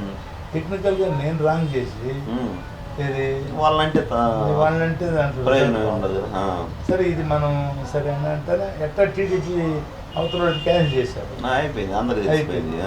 అది ఎట్లా క్యాన్సిల్ చేశారు, అతనికి గంట గుర్తొచ్చింది.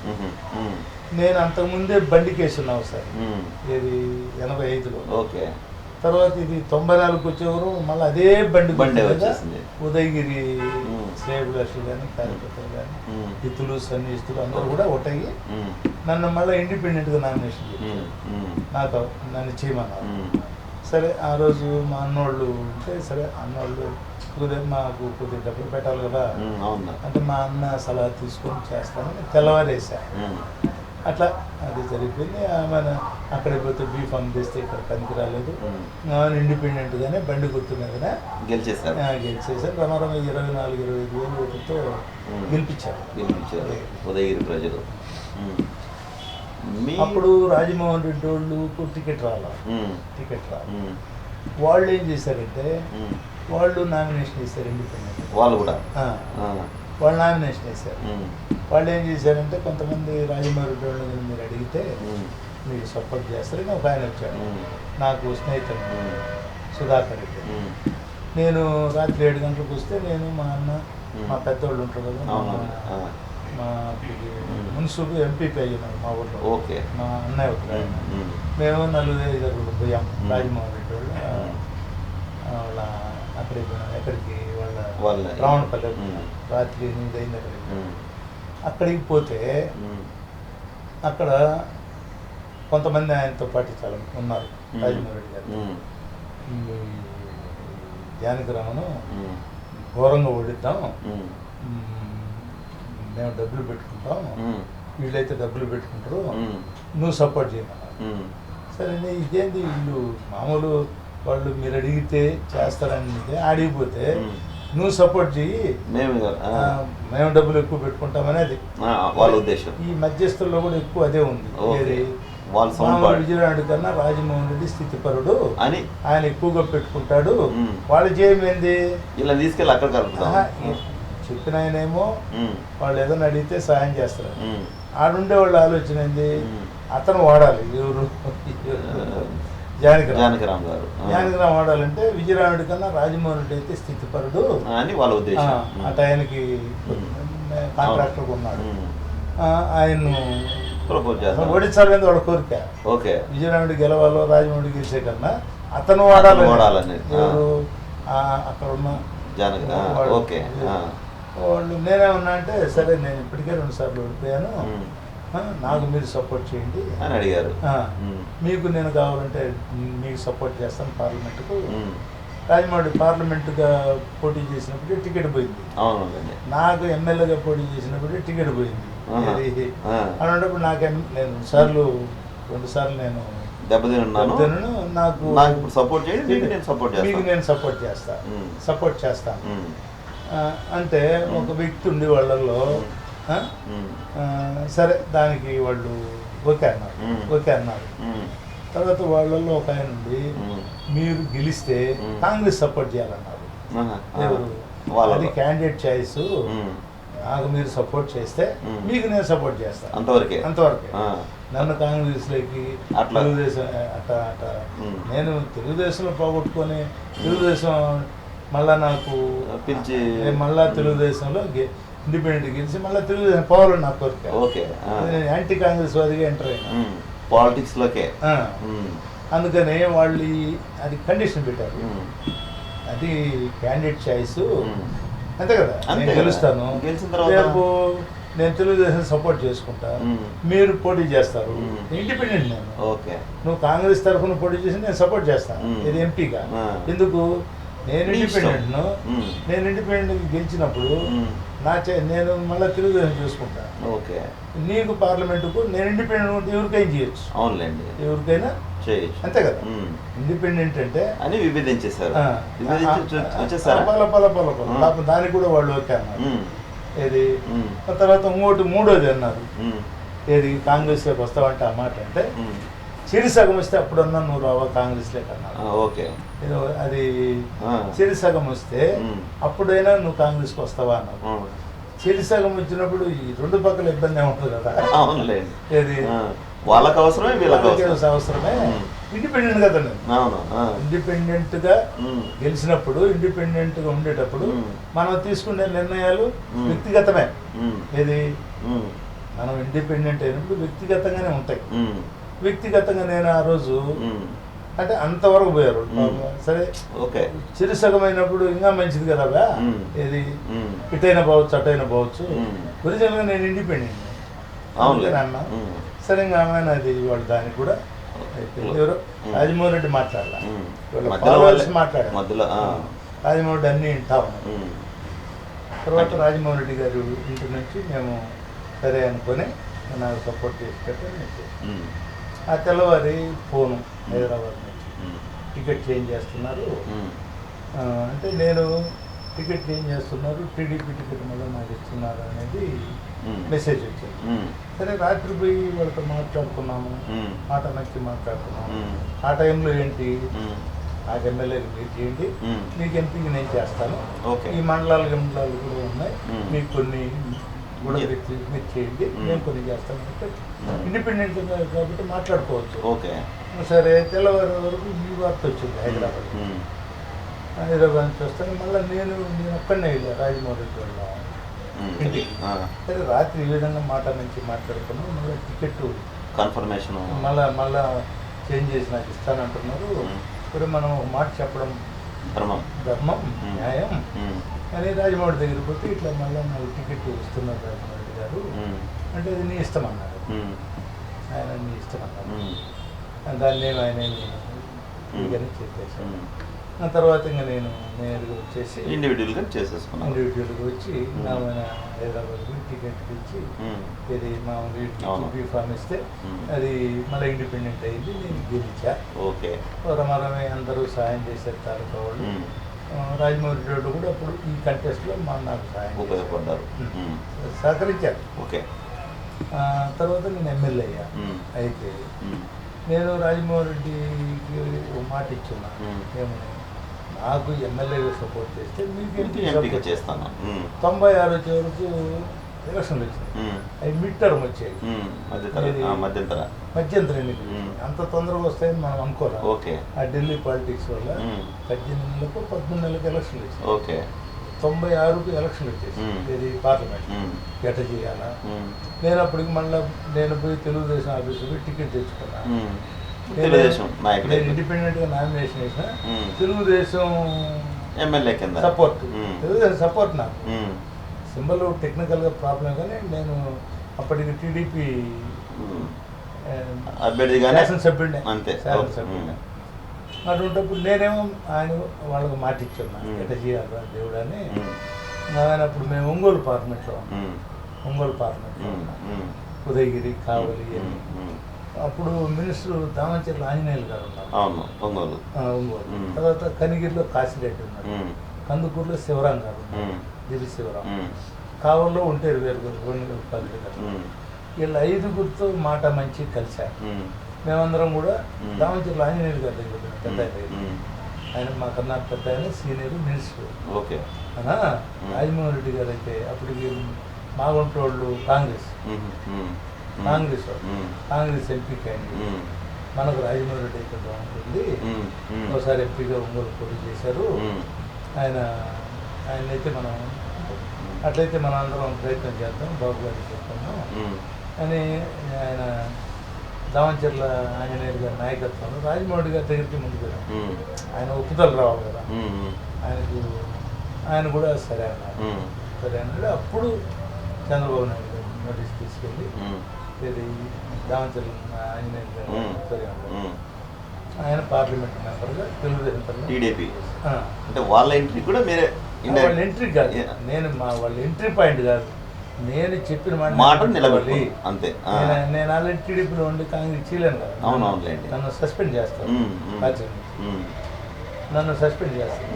సరే ఈ తెలుగుదేశం పార్టీ ఏనైతే నేను కూడా అదే నా స్వార్థం అనుకో, ఆఫ్ కోర్స్ నేను ఇచ్చిన మాట నెరవేర్చుకోవడానికి అనుకో, నేను మాట మీద నిలబడాలనుకో, ఎన్ని దానికైనా ఉపయోగపడింది. ఓకే, ఎట్ట కాంగ్రెస్లో ఆయన హీరో, ఎందుకంటే మాగుంటవాళ్ళు.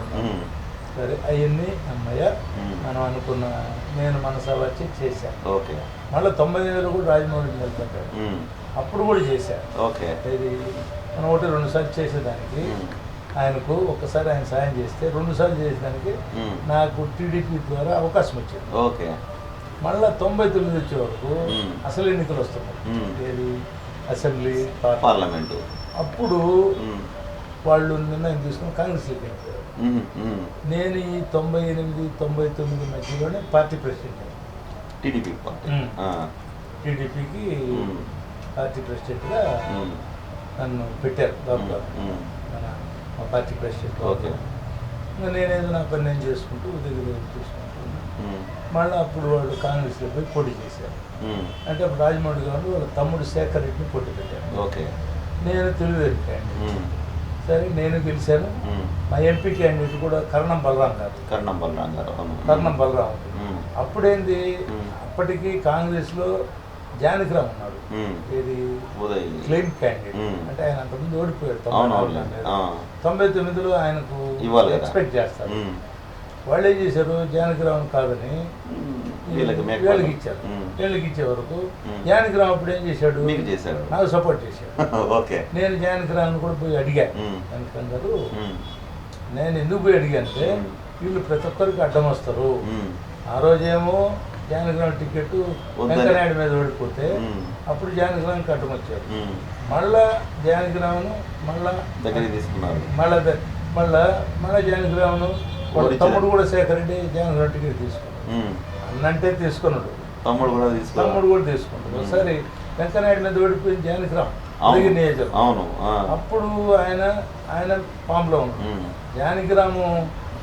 జానకిరాము ఎమ్మెల్యేగా ఓడిపోయింటే అప్పుడే నేను సమితి క్యాండిడేట్. అప్పుడే వెంకనాయుడు మాకు ఎమ్మెల్యే. జానకిరాముకు 2 సమితిలు వచ్చినాయి, 2 సమితి ప్రెసిడెంట్లు జానకిరామ్ సపోర్టర్సే వచ్చారు. నేను ఓడిపోయా, నారాయణ రెడ్డి వచ్చాడు. అక్కడ వింజమూరులో గుడిపాటి కొండప్ప నాయుడు ఓడిపోయాడు, జొన్నలగడ్డ రామనాయుడు వచ్చాడు. ఆ సమితి ఈ సమితి ఉదయగిరి నియోజకవర్గంలో ఉన్నాయి. అప్పుడు జానకిరాము వెంకనాయుడు చేతులు ఓడిపోయినా అక్కడ లోకల్ కండిషన్స్ చాలా ఫేవరబుల్గా సెట్ అయింది. ఆ టైంలో ఏం జరిగింది, ఎలక్షన్స్ వచ్చాయి. 83 ఎలక్షన్ మాట, 75లో ఓడిపోయారు. 83లో జానకిరామ్ టికెట్ ఎగ్గొట్టారు. ఎవరు, జనార్దన్ రెడ్డి గారు ఎవరో ఎగ్గొట్టినట్టు. అప్పుడు ఆయన హవా కదా. అప్పుడు ఆయన ఏం చేశాడు, మామూలు ఓడించాడు, దీన్ని కాంగ్రెస్ ఓడించాడు. ఆయన కూడా మేమంటే వెంకనాయుడికి సపోర్ట్ చేస్తున్నాం, జానకిరామ్ కూడా సపోర్ట్ వచ్చే వరకు 22,000తో ఓడిపోయాడు రాజమౌళి. ఫస్ట్ ఎంట్రీ ఆయన. నేను 3,000తో 3,500 ఓడిపోతే ఆయన 22,000 చిల్లరతో ఓడిపోయాడు రాజమౌళి. ఇది నేను 81లో ఓడిపోయినాను, రాజమౌళి 83లో ఓడిపోయాడు. ఆయన ఎమ్మెల్యేగా ఓడిపోయాడు, నేను సమితి ప్రెసిడెంట్. 2 ఓటమి కేసులు ఎంట్రీ పాయింట్ ఎంతన్నా కానీ. ఇది ఇట్లా జరుగుతూ రాజకీయంగా ఆ విధంగా ఇంకా నేనేంది 83లో వెంకనాయుడు గారు గెలిచారు. 85 మళ్ళీ ఎలక్షన్. అప్పుడు ఒక మిడ్ టర్మ్ వచ్చింది. ఆ మిడ్ టర్మ్లో మళ్ళీ వెంకనాయుడు గారు పోటీ చేయాలి. వెంకనాయుడు గారు పోటీ చేయాలంటే మామూలు చేయాలి. ఆ టైంలో ఏం చేసిందంటే బిట్వీన్ 83-85లో అప్పుడు తెలుగుదేశం గవర్నమెంట్, ఎన్టీ రామారావు గారు ముఖ్యమంత్రి, నల్లబెల్లి శ్రీనివాసరెడ్డి గారు మన మంత్రి. మేమంతా వెంకనాయుడు ఫాలోవర్స్మే. ఆయన జనతా పార్టీకి 83లో వేస్తే 78లో వేస్తే జనతాకి వేసాం. మళ్ళీ జనతా పార్టీ చీలిపోయింది 4గా. అప్పుడు ఆయన బీజేపీ 83 బీజేపీ సపోర్ట్ చేశాం. నాకు పార్టీల కన్నా వ్యక్తి మిన్న అనేది, ఎందుకంటే ఆయన మీద అభిమానం. జనతా పార్టీకి గెలిచాడు, బీజేపీకి గెలిచాడు వెంకయ్యనాయుడు గారు. ఆయన వెళ్ళిపోయిన తర్వాత అప్పుడు నేను ఇండిపెండెంట్గా వేసాను.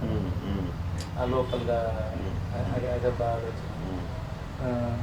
ఆ విధంగా మనం రాజకీయాల్లో రకరకాల పరిణామాల్లో ఇది 83, 85 మధ్య వెంకయ్యనాయుడు గారు 22,000తో గెలిచిన ఆయన ఎందుకు పోవాల్సి వచ్చింది అనేది వచ్చింది. అక్కడ కాలేజీలు అప్పుడు ఎన్టీ రామారావు గారు ఇచ్చారు. ఇస్తే ఒక ఆయన డొనేట్ చేస్తారు, మైనంపాటి అనే ఆయన పిల్లలు లేరు. ఆయన నరవాళ్ళగిన కాలేజీ పెట్టే పని అయితే నేను డొనేట్ చేస్తాను. అక్కడ నరవాళ్ళు మంచి వెనుమాంబ గుడి స్థలాలు ఉంటాయి. అందరం వెంకయ్యనాయుడు గారు అబ్దుల్ మాట్లాడుకున్నప్పుడు ఈ నిర్ణయం తీసుకొని ఆయన డొనేషన్ ఇచ్చేటట్టు ఈ దేవళం దగ్గర బిల్డింగ్ కట్టాడు. దేవళం దగ్గర అది ఆడ ఏం చేశారు, తాలూకాలో ఉదయగిరి హెడ్ క్వార్టర్లో పెట్టాలి కదా వెంకయ్యనాయుడు క్యాస్ట్ ఫీలింగు. అందుకని వెంకయ్యనాయుడు ఏం లేదు, దేవళము ప్రశాంతంగా ఉంటుంది, ప్రశాంతంగా ఉంటుంది అని ఆయన మనస్సు. సరే ఇప్పుడు ఉండేది ఏంటి, మనం కలికాలంలో ఉన్నాం, ప్రతిదీ రాజకీయంగా ఆపాదిస్తారు. సరే కొంతమంది ఏం చేశారు, ఉదయగిరిలో పెట్టాలి అని ఒక మామూలు కొంత ఏంటంటే ఉదయగిరిలో పెట్టాలి కూడా, ఎందుకు దట్ ఈస్ హెడ్ క్వార్టర్. అయితే ఆడ పెట్టే శక్తి ఉండేవాళ్ళు లేరు, ఆడ పేదోళ్ళు. ఈయన పెడతాడు అక్కడ టెంపుల్ ఏరియా, హోలీ ప్లేస్, అక్కడ పెడితే బాగుంటుందని వెంకయ్యనాయుడు గారు ఆలోచన. సరే దీన్ని రాజకీయంగా చేసేవాళ్ళు ఆమె ఉదయగిరిలో పెట్టాలని అన్నప్పుడు రాజమోహన్ రెడ్డి గారు ఏం చేశారు, ఉదయగిరిలో పెట్టే ప్రతి 2 లక్షలు డొనేషన్ ఇస్తానండి ఇచ్చాడు ఆయన. ఎంత ఇచ్చాడు మరి, 2-3 ఎంత మరి ఇంత ఇచ్చాడు. అప్పుడేం చేశారు, టీడీపీ గవర్నమెంటే, ఎమ్మెల్యే వెంకయ్యనాయుడు ఉదయగిరి, ఆయన మాట ఎన్టీ రామారావు ఏం అడ్డు చెప్పడు. ఎందుకంటే అంతకుముందు దిగుబడి ఆయన ఎక్కించే దాంట్లో వెంకయ్యనాయుడు పాత్ర కూడా ఉంది. అయినా వెంకయ్యనాయుడు అక్కడ 2వ కాలేజీ పెట్టేదానికి అబ్జెక్షన్ చేయలే. దాన్ని అడ్వాంటేజ్ తీసుకొని అబ్జెక్షన్ చేయలేదు కాబట్టి వాళ్ళు ఏం చేశారు, దాన్ని రాజకీయంగా ఏది మామూలు రాజకీయ ఏదైనా రాజకీయం ఉంది కదా ఇప్పుడు, దాంట్లో వెంకయ్యనాయుడు గారు ఏంటంటే ఇదేంటి కొంత మనస్తాపంతో సరే మన రాజకీయ పరిస్థితులు ఉన్నాయని ఆత్మకురుపు చుట్టారు. అప్పుడు నేను ఇండిపెండెంట్గా చేశాను. అప్పుడు అదొక ఎంట్రీ, డైరెక్ట్ ఎంట్రీ కాకుండా ఇంటర్నల్ ఎంట్రీ. ఇప్పుడు రాజమోహన్ రెడ్డి గారికి మేకపాటాలకు మీకు పొలిటికల్ వైరం అంతే, రాజకీయ వైరమే. ఇప్పుడు రాజమోహన్ రెడ్డి వాళ్ళ బావమర్ది కూతుర్ని మా అల్లుడికి, మాదంటే అల్లుడు వరస, మా ఎదురిల్లే దుత్తలు వాళ్ళు రామిరెడ్డి వాళ్ళు, మా ఆడవాళ్ళు ఇంటికారు, వాళ్ళకు ఇచ్చారు, అమ్మాయిని కూడా ఇచ్చారు. ఇప్పుడు రాజమోహన్ రెడ్డి బావమర్తి చంద్రారెడ్డి, వాళ్ళ కూతుర్ని చంద్రమోహన్ రెడ్డి అని ఐఏఎస్. మా ఇంటికి ఎదురే వాళ్ళు, మా మామగారు ఉంటారు, మామ అల్లుడు వరుస. అప్పుడు వాళ్ళు అప్పుడే బంధువులు కూడా, బంధువులు అయితే రాజకీయాలు వేరు, బంధువులు అంత వైరం, పొలిటికల్ వైరం తప్ప, పాలిటిక్స్ తప్ప వ్యక్తిగతంగా నాకేం అంటే నేను వాస్తవంగా అయితే ఉదయగిరి కాన్స్టిట్యూషన్లో 2-3 చోట్ల ఎలక్షన్ జరిగేటప్పుడు ప్రతి చోట ఎక్కడో చోట దిగ్బంధం చేసేస్తారు. అంటే బ్యాక్వర్డ్ ఏరియాలో మేము రాయలసీమ వాతావరణం కొంత పునికి పుచ్చుకున్నాడు. నాకు ఆ ఉదయగిరి నియోజకవర్గంలో ఉండే కుటుంబాల్లో సగం మంది కడప జిల్లా వాళ్ళు పెళ్లి చేసుకున్నాను. మా పూర్వీకులు కూడా కడప జిల్లా అటంతా మెట్ట ప్రాంతాలు, మా ఏరియా, అక్కడ వాళ్ళకి పిల్లని చేసుకోవడం, అట్లా సంబంధాలు ఎక్కువ మాకు. నేను చెప్పాను కదా, 21వ శతాబ్దం వచ్చేంతవరకు నెల్లూరు ఏరియాలో ఈ సాఫ్ట్వేర్ రంగం వచ్చేంత వరకు ఏదో ఏళ్ల మీద లెక్క పెట్టుకోవచ్చు, ఒక రకం. ఈ సాఫ్ట్వేర్ వచ్చిన తర్వాత చంద్రబాబు నాయుడు గారు ఇది ఎడ్యుకేషన్, టెక్నికల్ ఎడ్యుకేషన్ యాడ్ చేసినారు. అప్పుడంతా ఎడ్యుకేషన్ చదువుకున్నది ఎడ్యుకేషన్. ఇంకొక విషయం చెప్పాలి, ఈ ఇంకొక విషయం చెప్పాలి, టెక్నికల్ ఎడ్యుకేషన్. ఉమ్, ముఖ్యమంత్రి చంద్రబాబు నాయుడు గారు అయిన తర్వాత 95లో ఉమ్, ఆయన ఏం చేశాయంటే 294 మంది ఎమ్మెల్యేలకు ఉమ్, ఈ రోళ్ళు ల్యాప్టాప్ ల్యాప్టాప్లు ఇచ్చారు. ఉమ్, దాంట్లో ఏంటంటే ఉమ్, మేము 15,000 కట్టుకుంటే ఉమ్, గవర్నమెంట్ 20,000 సబ్సిడీ, ఉమ్, లేకపోతే 20,000 కట్టుకుంటే 10,000 సబ్సిడీ, 15,000. ఉమ్, అందరికి 294 మందికి ల్యాప్టాప్లు ఇచ్చారు. ఇచ్చారు. ఉమ్, నేను తీసుకోవాలా, ఉమ్, నేను నేను అంత ముందు రోజు ఒక షాప్కి వెళ్ళా, బనీలు కొనుక్కున్నాను. అవును. బనీలు కొనుక్కుందా అంటే 40x2 అని క్యాలిక్యులేటర్తో కొడతాం కదా, ఉమ్, ఉమ్, 40x2 అని. ఆ, అసలు 80 రూపాయలు తీసుకొని నాకు 20 రూపాయలు ఇవ్వచ్చు కదా, ఇతను ఏం చేసి ఇట్టు కొట్టుకుంటున్నాడు. ఆ, ఒక ఒక ఒక వస్తువు కొనుక్కున్నాను అనుకో, ఆ. 40x1 కొట్టుకుంటాడు. ఆ, ఎందుకు ఇట్లా? ఎందుకు ఇది ఉమ్, ఇది అవసరమా? ఉమ్, మనం చెప్తే చేసేది కదా పని అది. అవు, ఆ, మనం చెప్తే జరిగిపోతుంది. 50 రూపాయలు ఇంటూ ఒకటిని కొడితే పెట్టి 50 రూపాయలు అంటారు. ఉమ్. మళ్ళీ దానికి ఒక రాష్ట్రం ఎక్విప్మెంట్ అవసరమా? ఎందుకు 50 రూపాయలు తీసుకొని ఉమ్. నా పని నాకు, ఆయన డబ్బులు ఆయనకి ఇచ్చుకోవచ్చు కదా అనేది ఆ. నా మైండ్లో పడింది. ఉమ్, ఆ టైంలో చంద్రబాబు నాయుడు గారు ఈ ల్యాప్టాప్లు అన్నారు. ఉమ్, సరే, ఉమ్. మామూలు ఈ ల్యాప్టాప్లకు ఉమ్. ఈ గుట్టిపాటి హనుమంతరావు ఉన్నారు, ఉమ్. ప్రకాశం జిల్లా. ఆయన ఇండిపెండెంట్ ఉమ్, ఎమ్మెల్యే. ఉమ్, వాళ్ళ పిఏ ఉన్నాడు ఒక అబ్బాయి పేరు కూడా హనుమంతరావు. ఉమ్, అతనండి అట్టయితే నేను తీసుకుంటాను అన్నాను. ఉమ్, అడిగితే నువ్వు ఆ 15,000 డబ్బులు కొట్టుకో, ఉమ్. ఏది ఆ, మీ తరఫున వచ్చేది. నేను కట్టకూడదు కదా, అవునవునులేండి. ఆయనకు వస్తుంది సబ్సిడీ ఆ, వస్తుంది. ఆ, నువ్వు 15,000 కట్టుకో, నా పేరుతో నువ్వు తీసుకో ఆ, అని ఆయన తీసుకున్నాడు. ఆ, ఇది ఆ, ల్యాప్టాప్ తీసుకున్నాడు. ఉమ్, తరువాత ఉమ్, తరువాత మా అబ్బాయి ఉమ్, అప్పుడే స్టేట్స్ పోయాడు, ఉమ్, నా కొడుకు, ఉమ్, పెద్ద కొడుకు. ఉమ్, నాయన నాకు కంప్యూటర్ కావాలి. ఉమ్. నీ అమ్మ కూడా ఇదేంది ఇది కంప్యూటర్ కావాలంటే ఉమ్, ఒక అతను ఆ ఫ్రెండ్ ఉన్నాడు రామకృష్ణ, వేశ్యాస్, ఉమ్, పామూరు వాడు. ఉమ్, అతను ఉమ్, మంచి చారిటబుల్ ఓకే మైండ్. ఓకే. ఆ, నాతో అప్పుడప్పుడు మాట్లాడుతున్నాడు. ఉమ్, పవన్ అనే పవన్ పవన్ పవన్ ఉమ్, రామకృష్ణ పవన్. అతను అమెరికాలో ఉన్నాడు. ఉమ్, నేను పవన్ రామకృష్ణ, ఉమ్, ఓకే, ఉమ్, నా పేరు రామకృష్ణ పవన్ రామకృష్ణ. ఉమ్, నాకు ఒక కంప్యూటర్ కావాలి మా అబ్బాయికి, ఉమ్, పాప తెచ్చిచ్చాడు. ఉమ్, ల్యాప్టాప్. ఆ, ఉమ్, ల్యాప్టాప్ కంప్యూటర్ ఉమ్. ఏది తెచ్చిచ్చాడు. ఉమ్, కంప్యూటర్ అనుకుంటా, ఉమ్, ల్యాప్టాప్ చిన్నది, కంప్యూటర్ పెద్దది కదా, అదే వచ్చింది. ఆ. ఇది ఆ, ఆ, దానివల్ల ఉమ్, ఆ కంప్యూటర్ మా అబ్బాయికి ఇచ్చేసాను. ఉమ్, సరే, అప్పటి నుంచి నాకు కంప్యూటరు ఉమ్, మాకు మా పార్టీలో అవసరం. పార్టీలో ఉమ్, మా ముఖ్యమంత్రి ఉమ్. ఎక్కువగా కంప్యూటరు వాడడం. వాడేది చెప్పాడు. ఉమ్, ఎడ్యుకేషన్కి టెక్నికల్ ఎడ్యుకేషన్ ఉండాలి అని ఆయన ఆలోచన. ఉమ్, నేనేంది, ఉమ్. మనకి ఎడ్యుకేషన్ ఎక్కువ ఉండాలి. టెక్నికల్ ఎడ్యుకేషన్ ఈ లెక్కలు మనకు తెలుసు కదా. తెలుసు, ఎట తెలుస్తుంది, ఉమ్. లెక్క తెలుసు. ఆ, అవన్నీ బల్క్ చేయాలి. బల్క్ చేయాలంటే కంప్యూటర్ వాడాలి. ఉమ్, పను నేను పొరపాటు చేశానే ఉమ్, అనేది వస్తూ ఉంది. ఉమ్, కానీ నేను పూర్తిగా ఇప్పటికీ ఉమ్, నేను సెల్లు ఉమ్, ఆను ఆఫ్ ఉమ్, మెసేజ్ రిసీవ్ చేసుకోవడం, ఉమ్, మళ్ళా ఉమ్, ఇది 1 2 3 తెలుసు నాకు. ఉమ్. నాకు మధ్యలో మెసేజ్ కూడా పెట్టడం, రాలా. వాట్సాప్లు ఆను, ఉమ్, వేడి ఫోన్ చేస్తే ఆన్ ఆన్ చేస్తా, చేస్తారు. ఆ, మళ్ళా ఆఫ్. మళ్ళా నేను డైల్ మళ్ళీ చేసుకుంటారు. మీట్ చేస్తా, ఉమ్, ఆను ఉమ్, ఆఫ్. ఉమ్. అంటే అటు ఇటు.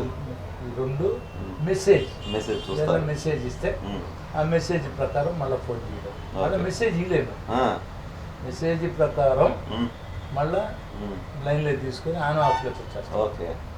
నాకు కంప్యూటర్ అబ్బలా ఉమ్, ఇది ఒక ఇప్పుడు Disadvantage. మాత్రం డిసడ్వాంటేజ్. ఆ. ఇప్పుడున్న ఈ ప్రజెంట్ ట్రెండ్లో. ప్రజెంట్ కలికాలం ఉమ్, ఉమ్, అయినా ఉమ్, అయితే దానివల్ల ఏమైందంటే నేను ఎక్కువ ఫోన్లు గుర్తు పెట్టుకునే అవకాశం వచ్చింది. ఎస్. ఉమ్. మెమరీ పవర్ ఎక్కువ. ఆ, మెమరీ నాకేమైంది, నాకు ఎట్ చేయాలి అనేది ఒక 4 సార్లు వేణుతో మాట్లాడాను. మాట్లాడితే 4-5 సార్లకు ఆ నంబర్ ఫీడ్ అయిపోద్ది. ఫీడ్ అయిపోద్ది. ఇక్కడ ఫీడ్ అయిపోద్ది. ఆ తర్వాత ఎప్పుడు అడిగినా అది వచ్చేస్తుంది. నేను మాట్లాడతాను. ఓకే. ఓ 4-5 సార్లు అయితే మాత్రం అది రావడం, ఒకసారికి అయితే రావడం. ఇది ఒక్కోసారి కొన్ని వస్తాయి, లక్కీ నెంబర్లు ఉంటాయి, కొన్ని నెంబర్లు మాత్రం వస్తూ ఉన్నాయి. ఓకే. అట్లా వీలైన నెంబర్లు గుర్తు గుర్తుపెట్టుకునేదానికి అవకాశం ఏర్పడింది. ఇది ఇప్పుడు మామూలుగా ఉదయగిరి అనేది బాగా డాట్ ఏరియా, బ్యాక్వర్డ్ బ్యాక్వర్డ్, బాగా వాటర్ మంచినీళ్ళు కూడా ఉండవు. మీరు ఎమ్మెల్యేగా అయిన తర్వాత ఎలా ఆ ఏరియాలో ఏం చేశారు? మామూలుగా backward area, backward in sense నా ఉద్దేశంలో అంటే మామూలు ఇప్పుడు శ్రీకాకుళం, విజయనగరం అవన్నీ బ్యాక్వర్డ్ ఏరియా కూడా, ట్రైబల్ ఏరియా అంటారు బ్యాక్వర్డ్ ఏరియా. రాయలసీమ కూడా బ్యాక్వర్డ్ ఏరియా అంటారు, ఉదయగిరి కూడా బ్యాక్వర్డ్ ఏరియా. బ్యాక్వర్డ్ ఏరియా అంటే అసలు అక్కడ మౌలిక సదుపాయాలు లేవు. మామూలు ఇప్పుడు శ్రీకాకుళంలో వాటర్ ఉంది, ల్యాండ్స్ ఉన్నాయి. అయితే వాళ్ళు ట్రైబల్ ఏరియా కాబట్టి ఆ విధంగా ఉంది.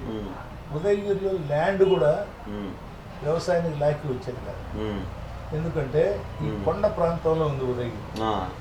అప్పుడు మన పెద్దోళ్ళు చెప్పుకునేది కృష్ణదేవరాయల టైంలో ఉదయగిరిలో రత్నాలు రాసులు గారు ఉదయగిరి కోట అని చరిత్రలో ఉంది. అప్పుడు కృష్ణదేవరాయలు గారు ఏం చేశారు, హంపి నుంచి కదిరి, నగిరి, చంద్రగిరి, వెంకటగిరి, ఉదయగిరి, కనిగిరి, ఇప్పుడు మంగళగిరి, దెన్ గో టు ఉద్గిరి, అంతవరకు కృష్ణదేవరాయలు సామ్రాజ్యం. వాటిల్లో ఉదయగిరి నడిబొడ్లో ఉంది. ఉదయగిరి ఇది ఎక్కడ హంపి, ఎక్కడ ఉదయగిరి, హంపి టు ఉద్గిరి ఒరిస్సా బార్డర్లో. ఇది కృష్ణదేవరాయల యొక్క సామ్రాజ్యం. ఆ సామ్రాజ్యంలో సెంటర్ పాయింట్ ఇది Hampi, Kadiri, Nagiri, Chandragiri, Venkatagiri, Udayagiri, Kanigiri, Mangalagiri, then go to Udgiri. ఈరోజు ఉద్గిరి ఒరిస్సా, హంపి వచ్చి కర్ణాటక. ఇప్పుడు మిగిలి ఉండేది మనకు ఆంధ్రప్రదేశ్లో చంద్రగిరి, కదిరి టు మంగళగిరి, కదిరి టు మంగళగిరి. ఇప్పుడు మన నవి ఆంధ్రప్రదేశ్లో. అంతకుముందు ఆయన ఎంపైర్ వచ్చి కర్ణాటకలో కొంత భాగం, తర్వాత ఒరిస్సాలో కొంత భాగం. ఇప్పుడు అది ఒక రాష్ట్రం అయింది, ఇది ఒక రాష్ట్రం. ఇప్పుడు మనం తెలంగాణ డివైడ్ అయిన తర్వాత మన యొక్క ఆంధ్రప్రదేశ్లో, ఈ నవి ఆంధ్రప్రదేశ్లో నేను లోకేష్ గారిని కలిశాను. లోకేష్ గారిని ఓసారి లోకేష్ గారిని కలుద్దామని పోయాను ఉదయనాడు. సరే ఆ రోజు బిజీగా ఉన్నాడు, మళ్ళీ మాట్లాడతాను అది. తర్వాత మొన్న గుంటూరులో విజయవాడలో మీటింగ్ జరిగింది. ఆ మీటింగ్లప్పుడు మా జిల్లా పార్టీ ప్రెసిడెంట్ రవిచంద్ర, అమర్నాథ్ రెడ్డి ఇద్దరు ఉన్నారు. ఇద్దరు ఉంటే లోకేష్ పరిచయం చేశారు. విజయరావు నమస్కారం బాబు, బాగున్నారా. ఆ టైంలో ఈ విషయం చెప్పా, ఇది ఆంధ్రప్రదేశ్లో మంచి ఉంది లోకేష్ బాబు, నగిరి, చంద్రగిరి, వెంకటగిరి ఎన్ని బ్యాక్వర్డ్ ఏరియాస్, ఈ బ్యాక్వర్డ్ ఏరియాస్ డెవలప్ కావాలంటే టూరిజం డెవలప్ కావాలి. ఆల్రెడీ ఆయాలు ఉన్నాయి, మంచి కొండలు, మంచి పురాతన కట్టడాలు, తర్వాత వాటికి తగ్గ అన్నీ ఉన్నాయి. ఆయన నేను చెప్పింది బాగా విన్నాడు లోకేష్ బాబు. స్టేజ్ మీద ఆయన ఆఫీస్లో స్టేజ్ మీద ఏంటంటే ఆ మీటింగ్ చూసుకోవాలి, ప్రమాణం జరిగింది మహానాడు. అది దాని మీద ఈ విధంగా రాయలసీమలో రాయల్టీని కోరుకుంటారు బాబు, నీళ్ళ కన్నా రాయల్టీని ఎక్కువ కోరుకుంటారు, వాళ్ళ యొక్క ఆత్మాభిమానం ఎక్కువ అని ఆ 2-3 మాటలు మాట్లాడి ఆ తర్వాత నాకు మళ్ళీ ఆయన కలుసుకునే అవకాశం రావాలి. ఇది ఈ బ్యాక్వర్డ్ ఏరియాను ఎట్లా డెవలప్ చేయాలనే దాంట్లో అయితే మీరేమంటారంటే నువ్వు గతంలో 20 ఏళ్ళు ఏం ఆలోచన చేసినావు దాంట్లో నేను చేసే ఆలోచన. నాకు అప్పుడు చంద్రబాబు నాయుడు గారు ముఖ్యమంత్రిగా ఉన్నారు, ఆయన కూడా బ్రహ్మాండంగా నాకు లిఫ్ట్ ఇచ్చాడు. లిఫ్ట్ కదా, అసిస్ట్ చేశాడు. ఎట్లంటే మాకు చెరువులు దిగిపోయినాయి, 100 చెరువులు ఉదయగిరి నియోజకవర్గం. పెద్ద 10/96 ఇది 10 అక్టోబర్ 1996లో పెద్ద ఫ్లడ్ వచ్చింది.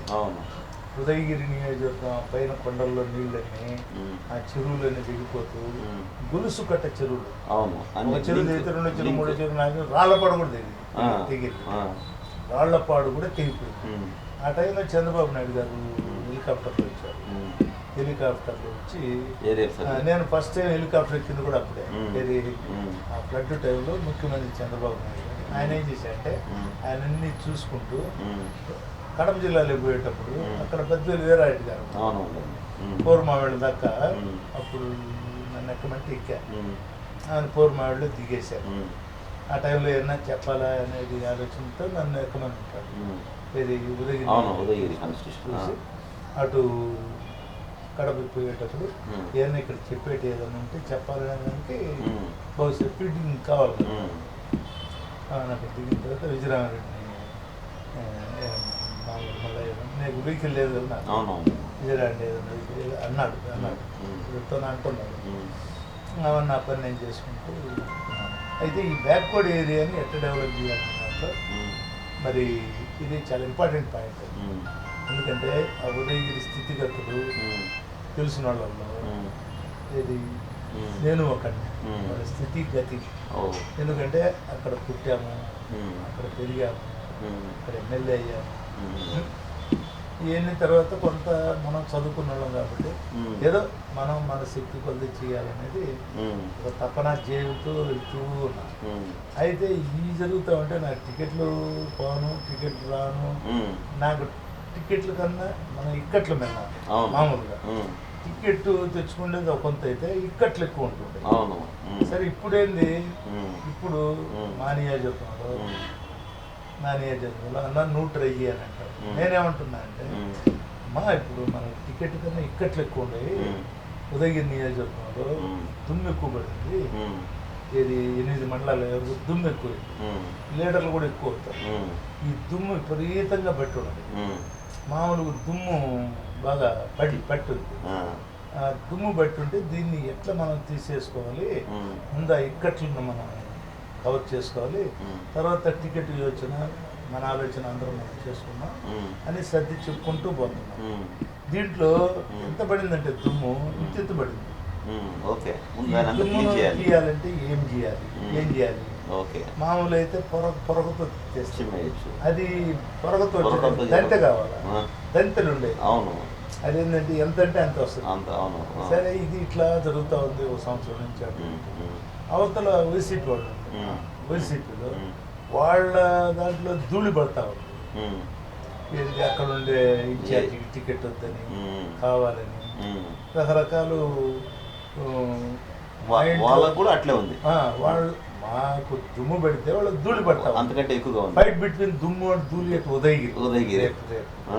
ఉదయగిరి నియోజకవర్గంలో ఇది మేమేం చేయాలి? ఇప్పుడు దుమ్ముని ఎత్తుకోసుకోవాలి, ఉమ్. దానికి ఒక ప్రాసెస్ కావాలి, దాన్ని ఏం చేయాలి అనే దాంట్లో తంటాలు పడుతున్నాం. ఇది వర్కౌట్ చేస్తున్నాం. ఓకే. ఈ వర్కౌట్లో ఉమ్. మనం ఆశాజీవులు. ఓకే. ఇది ఆశ అనేది ప్రతి ఒక్కరికి ఉండాలి. ఉండాలి. ముందు పని చేస్తే కదా ఆశగా ఫలితం ఉండదు. ఒకవేళ దేవుడు బ్లెస్ చేయొచ్చు, దేవుడు బ్లెస్ చేయొచ్చు, రకరకాల ఆలోచనలతో పోవచ్చు. సరే ఈ బ్యాక్వర్డ్ ఏరియా, ఆ బ్యాక్వర్డ్ ఏరియా బాగుపడాలి. ఈ లోపల ఏంది, ఈ రాజకీయాలు ఇట్టుంటే సన్న వాళ్ళు ఉంటారు పేదలు, ఏదైనా చిన్న పని తాలూకా ఆఫీస్ పని, లేకపోతే ఎంఆర్ఓ ఆఫీస్ పని, అద్దతులు ఎంఆర్ఓ సర్టిఫికేట్ లేదు, ఇటువంటి కోకొల్లలు ఉంటాయి. ఈ కోకొల్లల సమస్యలు ఆ బ్యాక్వర్డ్ ఏరియాలో ఉంటాయి.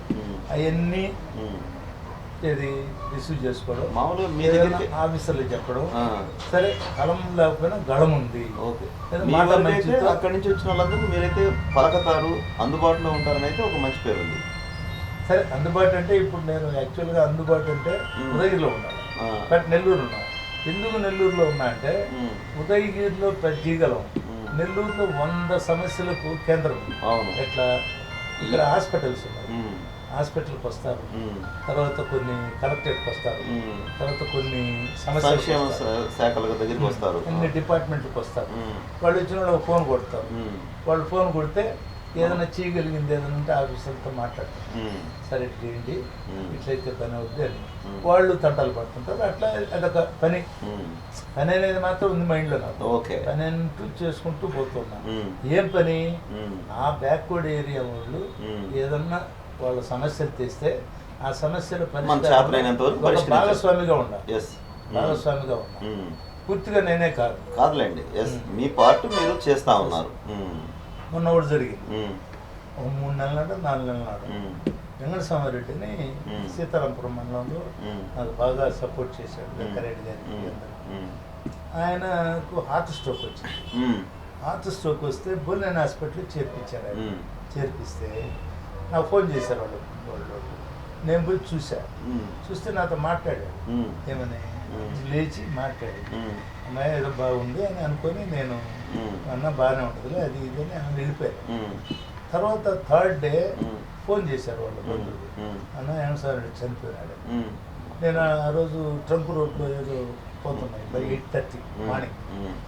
నేను ఇంటికి రాకుండా నేరుగా హాస్పిటల్కి పోయాను. హాస్పిటల్కి పోయే వరకు బిట్వీన్ హాస్పిటల్ వాళ్ళు ఈ పేషెంట్ వాళ్ళు తగ్గు పెట్టుకున్నాం. మేమేంటంటే కొద్దిగా లౌక్యం తక్కువ, డైరెక్ట్గా మాట్లాడే మనస్తత్వం ఇది మా వాళ్ళు. అంటే మంది తప్పు లేదు కదా, ఎందుకు తగ్గాలనే మనస్తత్వం ఎక్కువ. నేను పోయిన తర్వాత గిరినాయుడు దగ్గర ఆయన చీఫ్ గిరినాయుడు ఆరోగ్యశ్రీ కదా, మరి 52,000 డబ్బులు పెట్టేది అంటే ఆయన పిలిపించాడు. ఆరోగ్యశ్రీ వాళ్ళని పిలిపిస్తే వాళ్ళు వచ్చి ప్రజెంట్ చేశారు. సరే 26వ తారీఖు అడ్మిట్ అయ్యాడు, 28, 27 మేము పంపించాము ఆరోగ్యశ్రీకి, అది రిజెక్ట్ అయ్యి వచ్చింది, చిన్న చిన్న తప్పులు ఉన్నట్టున్నాయి, మళ్ళీ రెక్టిఫై చేసి మేము పంపించాము సార్ 29 నైట్కు. ఆ 29 నైట్ చెట్టిపోయింది ఆయన, అది రాలా. సరే కాబట్టి రూల్ ప్రకారం డబ్బులు కట్టాలా, ఇది రూల్ ప్రకారం డబ్బులు కట్టాలి, ఎందుకంటే కాలేదు కాబట్టి ఆ నుంచి ఇంకా అప్రూవల్ రాలా. సరే నేనేమి ఇవన్నీ చెప్తుంటే నాకు ఆయన సాయం చేశాడు. నా వల్ల కూడా కొన్ని ఇబ్బందులు, ఆయన అటాక్ కూడా చేశారు వాళ్ళు. నాకు సపోర్ట్ చేస్తున్నాడని వాళ్ళతో వెళ్ళి అటాక్ కూడా చేశారు, కత్తితో కూడా కూర్చేదానికి వచ్చారు ఇది ఎలక్షన్స్. సరే ఆయన నేను బతుకున్నప్పుడు ఏం చేయలేకపోయాను, కనీసం చచ్చిపోయినప్పుడన్నా ఏదైనా చేయాలని నా కోరిక. నేనేం చేశా, గిరినాడు ఆ 52,000 నేను కడతాను, నువ్వు బాడీ ఇచ్చేసేయాలి. ఎందుకంటే నాకు ఆ 52,000 ఒకవేళ నేను కట్టిన వాళ్ళు నాకు ఇస్తారు, నేను మళ్ళీ హాస్పిటల్ కడతా. ఆ టైంలో నేను అప్పుడన్నా మనం ఉపయోగపడాలా, చేయాలనే ఆలోచనతో ఆమెన నేను కడతాను. గిరినాయుడు ఏమన్నారు అంటే, అన్న లాస్ట్ ఇయర్ శ్రీధర్ కృష్ణారెడ్డి వచ్చాడు హాస్పిటల్కు. హాస్పిటల్లో ఒక పేషెంట్, ముస్లిం పేషెంట్, 1,00,000 బాకీ పెట్టారు. శ్రీధర్ రెడ్డి 1,00,000 నేను కడతాను, మీరు అంటే వాళ్ళు వేరే హాస్పిటల్ షిఫ్ట్ కావాలి. అవునవునండి, చనిపోయిన కేసు కాదు, వేరే హాస్పిటల్ షిఫ్ట్ చేయాలి. ఆడ ట్రీట్మెంట్, బెటర్ ట్రీట్మెంట్ కోసమని వాళ్ళు మూదానికి పోయారు. సరే క్లీన్ పెట్టుకునేటప్పుడు ఆ లాస్ట్ దానికే వచ్చినట్టుండే డబ్బులు. అవునండి. సరే ఆ 1,00,000 నేను కడతానంటే పాపం ఆయన మాట మీద గిరినాయుడు పంపించేసి ఆయన అడిగి ఆ 1,00,000 కట్ల ఇట్టుంటుంది మీరు చెప్పేది అన్నమాట. ఇది పొలిటీషియన్స్ ఇట్టుంటుంది అన్నాడు. ఇట్టుంటుంది అన్నాడు. ఇదేంద్రా నేను మనసు నిబ్బరం చేసుకుని, నాయుడు నా మాట మీద నమ్మకం ఉంటే, నేను ఒక అప్లాండ్ ఏరియా వ్యక్తిగా నా మాట మీద నమ్మకం ఉంటే, లేకపోతే నీ ఇష్టం అంటే టక్కున ఫోన్ తీసుకొని క్యాజువాలిటీ ఫోన్ చేశాను, ఏమని బాడీ ఇచ్చేసాను. బాడీ ఇచ్చేసాను. సరే 4 రోజుల్లో ఇవ్వాలన్నాను. గిరినాయుడు ఒక వారం టైం లోపల అలా ట్రై చేస్తాం విజయవాడకి. ఒకవేళ కాకపోతే అదొక ఆప్షన్ ఉంది. అది కాకపోతే వాళ్ళైనా ఒక వారానికి ఇస్తారు. అది కాకపోతే నేను కట్టాలి. 1, 2, 3లో ఏమున్నాయి నా ఎట్లా అది రెక్టిఫై చేశారు కదా సీఎం రిలీఫ్ ఫండ్లో, కరెక్ట్గా ఉంటే మన గవర్నమెంట్లో బాగా వస్తున్నాయి. టీడీపీ గవర్నమెంట్లో కానీ చిన్న తప్పుల వల్ల కొన్ని ఆగిపోయాయి. మా ఉదయగిరిలో ఇప్పుడు 50 ఆగిపోయి ఉన్నాయి. ఏది చిన్న రేషన్ కార్డుగా వయసు తప్పేసి బిల్స్లో చిన్నవి అయినా మనం పోయి రెక్టిఫై చేసుకోవాలి. కంప్యూటర్ రెక్టిఫై చేయలేదు, మాన్యువల్ అయితే చేయగలం. అందుకని కంప్యూటర్ వల్ల కొన్ని ఇబ్బందులు కూడా ఉంటాయి. అందుకని మాన్యువల్లో తక్కువ జరుగుతాయి, కంప్యూటర్లో ఎక్కువ జరిగే రోజు స్పీడ్ కూడా జరుగుతాయి, కొంచెం నష్టాలు కూడా నష్టాలు జరిగాయి. సరే మనం లాభ నష్టాల కన్నా కొంత మొత్తానికి ఆ సమస్య సాల్వ్ అయిపోయింది. అట్లా కొన్ని చేస్తాం. ఇప్పుడు మీరు అప్పుడు చూసిన రాజకీయాలకి ఇప్పుడు చూస్తున్న రాజకీయాలకి చాలా వ్యత్యాసం ఉంది. దాని గురించి మనము ఏమైనా అంటే అప్పుడేంటంటే మామూలు రాజకీయాల్లో సర్వీస్ మోటివ్తో వచ్చాయి. ఇప్పుడు ఏంటంటే ప్రొఫెషనల్ మోటివ్ కూడా యాడ్ అయింది. సర్వీస్ అనేది మామూలు ఉండాలి. సర్వీస్ మామూలు ఒక ఉద్యోగస్తుడు 30 ఏళ్ళు దాన్ని ఏమంటాం సర్వీస్ అన్న. ఒక రాజకీయ నాయకుడు కూడా సర్వీస్ అనుకోవాలి. ఒక రైతును కూడా సర్వీస్ కిందనే ఉండాలి. ఇప్పుడు ఒక ట్రేడింగ్ షాప్ పెట్టాడు, 300 రోజులు వ్యాపారం చేస్తుంటే అది కూడా ఒక సర్వీస్. సర్వీస్ చేస్తే ఆయన వస్తువుకు రూపాయికు ఒక 10 పైసలు వస్తుంది. ఓకే, ఆయన సర్వీస్ అంటే పని పని పని చేయడం అనేది అనుకోవాలి. రాజకీయాలు కూడా అదే కోణంలో ఉంటాయి ముందు. అయితే ఆ మీరు చెప్పింది స్థితిని గురించి అడిగారు. రాజకీయాల్లో అర్థం పరిస్థితులు వేరుగా ఉంటాయి. ఓకే, స్థితిలో మాత్రం అందరం సర్వీస్ అయినా పరిస్థితికి వస్తే ఈరోజు అది రకరకాల వాళ్ళు ఇప్పుడు మనకు ఎమ్మెల్యే గెలవాలి. ఎమ్మెల్యే గెలవాలంటే సర్వీస్ ఒకటే చాలు, ఫైనాన్షియల్ కూడా దానికి ఫైనాన్షియల్ సపోర్ట్ కావాలి. ఈరోజు ఎందుకు ప్రజలు ఎవరైనా ఇస్తామంటే ఏమైనా తీసుకుంటున్నారు. ఇది ఏమైనా ప్రజలు 5 ఏళ్లలో మామూలుగా ఒక 500 వాళ్ళ అసలు 5 ఏళ్లలో సర్వీస్ చేయలేడా ఆ ఎమ్మెల్యే అని ఆలోచించేంత వరకు ఆ డబ్బులకే వాల్యూ ఇస్తున్నారు కూడా ఇస్తారు. ఎందుకంటే వాళ్ళు తాత్కాలికంగా ఉపశమనం. ఆ రోజు వాళ్ళ పిల్లలు తీసుకో, ఏదైనా దెబ్బ తగిలితే, లేకపోతే మందు తాగనం, లేకపోతే పట్టుకో, అది కూడా ఉపయోగపడుతుంది. ఇమీడియట్గా వాళ్ళ మైండ్ తాత్కాలిక ప్రయోజనాల్లో వాళ్ళు ఈల్డ్ అవుతున్నారు. అయితే చాలా మందికి కూడా ఉపయోగపడుతుంది అది కూడా. అయితే మామూలు ఏంది వాళ్ళకు ఉపయోగపడేది ఎట్టున్నాయి, కానీ పొలిటికల్గా ఉండేవాళ్ళు మాకు పలాని ఎదుటి వ్యక్తి ఇంత పెడతాడు, మనం పెట్టకపోతే ఎట్లనే మైండ్ సెట్ వచ్చేసింది. ఏది అతను పెడతాడు, అది సమాజానికి అంత క్షేమకరం కాదు. అందుకని ఇప్పుడు ఏంది మనీ పాలిటిక్స్ విపరీతంగా ఫ్లోట్ అవుతుంది. ఉంటాయి ఒక్కోసారి మనీ అనేది ఒక ఇంపార్టెంట్. ఒక టైంలో ఒక్కోటి పని చేస్తుంది. ఒకసారి మొన్న సింపతి పనిచేసింది. జగను ఫస్ట్ పార్టీ పెడతానే ఎలక్షన్ పెడితే సింపతితో ఓట్లేసాడు, డబ్బులకి. తర్వాత తెలంగాణలో ఎలక్షన్ జరిగింది. తెలంగాణలో కాంగ్రెస్ వాళ్ళు బాగా పెట్టారు, టీఆర్ఎస్ వచ్చింది, సెంటిమెంట్తో వచ్చింది. అట్లా సెంటిమెంట్, సింపతి ఇవి కూడా లైవ్లో ఉన్నాయి. మనీ ఒకటే కాకుండా ఇవి కూడా లైవ్లో ఉన్నాయి. అయితే ఎప్పుడు దేనికి పబ్లిక్ కనెక్ట్ అవుతారనేది అది ఒక అంశం. అది మనం నిన్న చూసాము. ఇప్పుడు నిన్న తెలంగాణ విషయం నిన్న తెలంగాణ వాళ్ళు ఓపెన్ పీపుల్ వాళ్ళేంది కాంగ్రెస్ ఇచ్చారు, కేసీఆర్కి ఇచ్చాడు. పాపం చాలా రోజుల నుంచి చాలా మంది తెస్తానంటున్నారు కాబట్టి ఆయనకు ఓటు ఇవ్వాలని ఒక మంచి మనస్తత్వంతో కేసీఆర్ ఓటు ఇచ్చారు. అదే కేసీఆర్ ఈరోజు ఏం చేస్తున్నాడు? అదే కేసీఆర్ ఆయన ఇప్పుడు ఒక 6 నెలల ముందుగా ఎలక్షన్లు ఎందుకు పెట్టాలనో ఆయన ప్రజలకు వివరణ కూడా ఎలక్షన్ పోయాడు. ఆయన అవసరము 5 ఏళ్ళు ఉంది ఆయనకు. వితౌట్ రీజన్ పోయినా మొట్టమొదటి చీఫ్ మినిస్టర్ నాకు తెలిసి, నాకు 35 ఏళ్ళ చెప్పాడు కదా సార్. ఏం చెప్పాడు? ఎలక్షన్స్కి పోతున్నాము మేము. ఆయన పోతున్నాడు అన్నాడు. చట్టం 5 ఏళ్ళు ఇచ్చింది, రాజ్యాంగంలో 5 ఏళ్ళు నీకు ఇచ్చారు.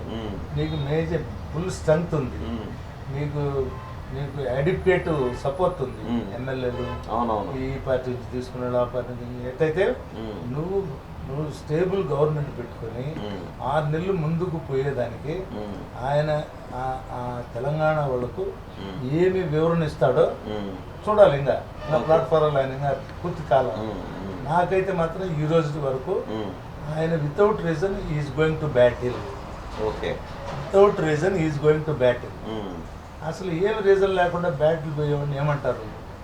అటువంటి ఆలోచన చేసే వ్యక్తిని ఏమంటారు? ఎత్తుగడ అని అంటాం. ఎత్తుగడలో ఆయన ఆలోచన చేస్తున్నాడు. ఎందుకంటే ఇప్పుడు కొంచెం మామూలు పరిస్థితి. ఏది ముందుగా పోతే ఉమ్. నన్ను చూసి ఓటేస్తారు, ఉమ్. రేపు పార్లమెంటు రెండు కలిస్తే ఉమ్. కేంద్ర రాష్ట్రాలను చూసి ఓటరు అవుతారు. ఆయన మీద నమ్మకం ఉంది. ఏది నేనుగా ఎలక్షన్ పెట్టుకొని పోతే నన్ను గెలిపిస్తారు అని. ఓకే, మనిషికి నమ్మకం ఉండాలి, ఆయన నమ్మకం తప్పులే. But there is no reason, ఏది without reason is going to battle.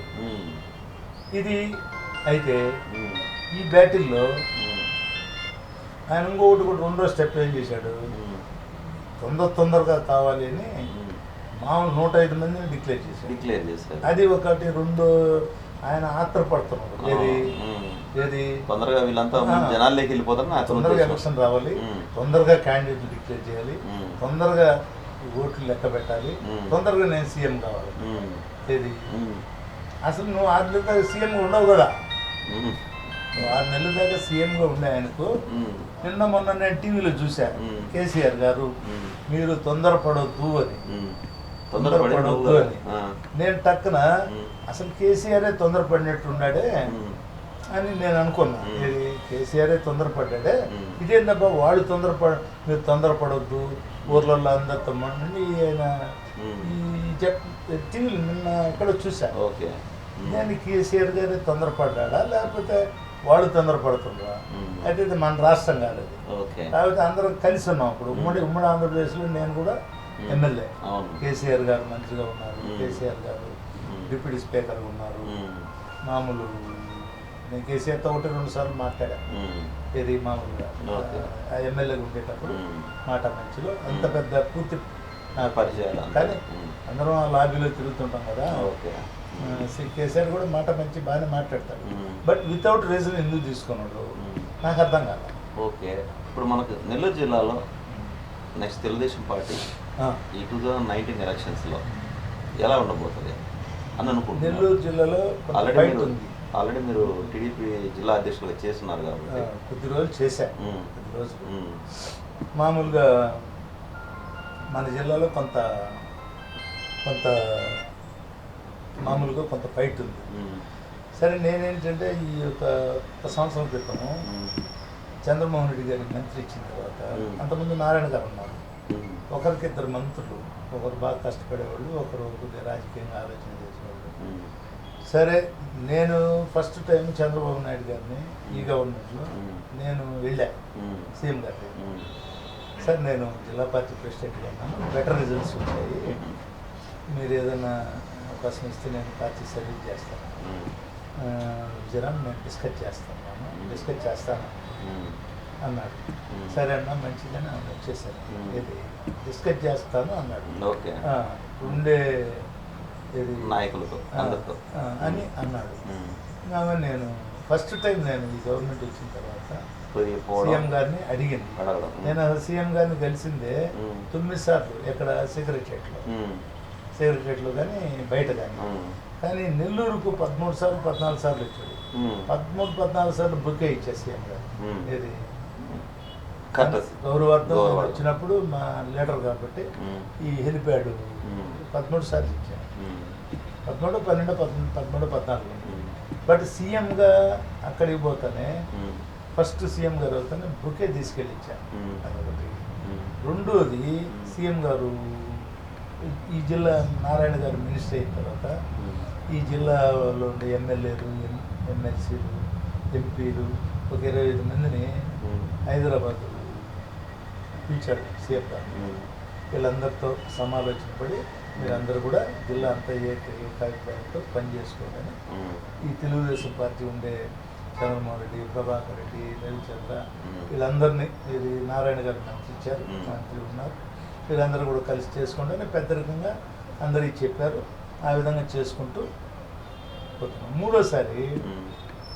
మూడోసారి ఈ తుఫాన్ వచ్చింది, హుదూద్ తుఫాన్.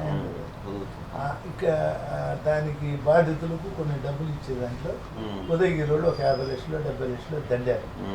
ఎవరు మన లీడర్ మాకు ఎమ్మెల్యే బుల్నేని రామారావు, మా ఎమ్మెల్యే నాయకత్వంలో వెళ్ళి సీఎం గారిని కలిసి చెక్ ఇచ్చేదానికి పోయినాం.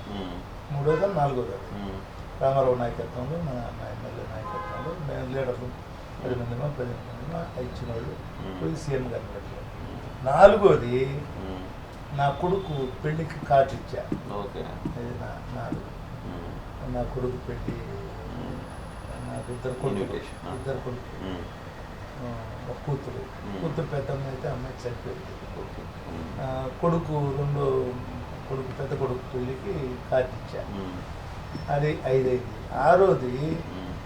6వది ఎవరు ఒక అతను ట్రాన్స్ఫర్కి వచ్చాడు.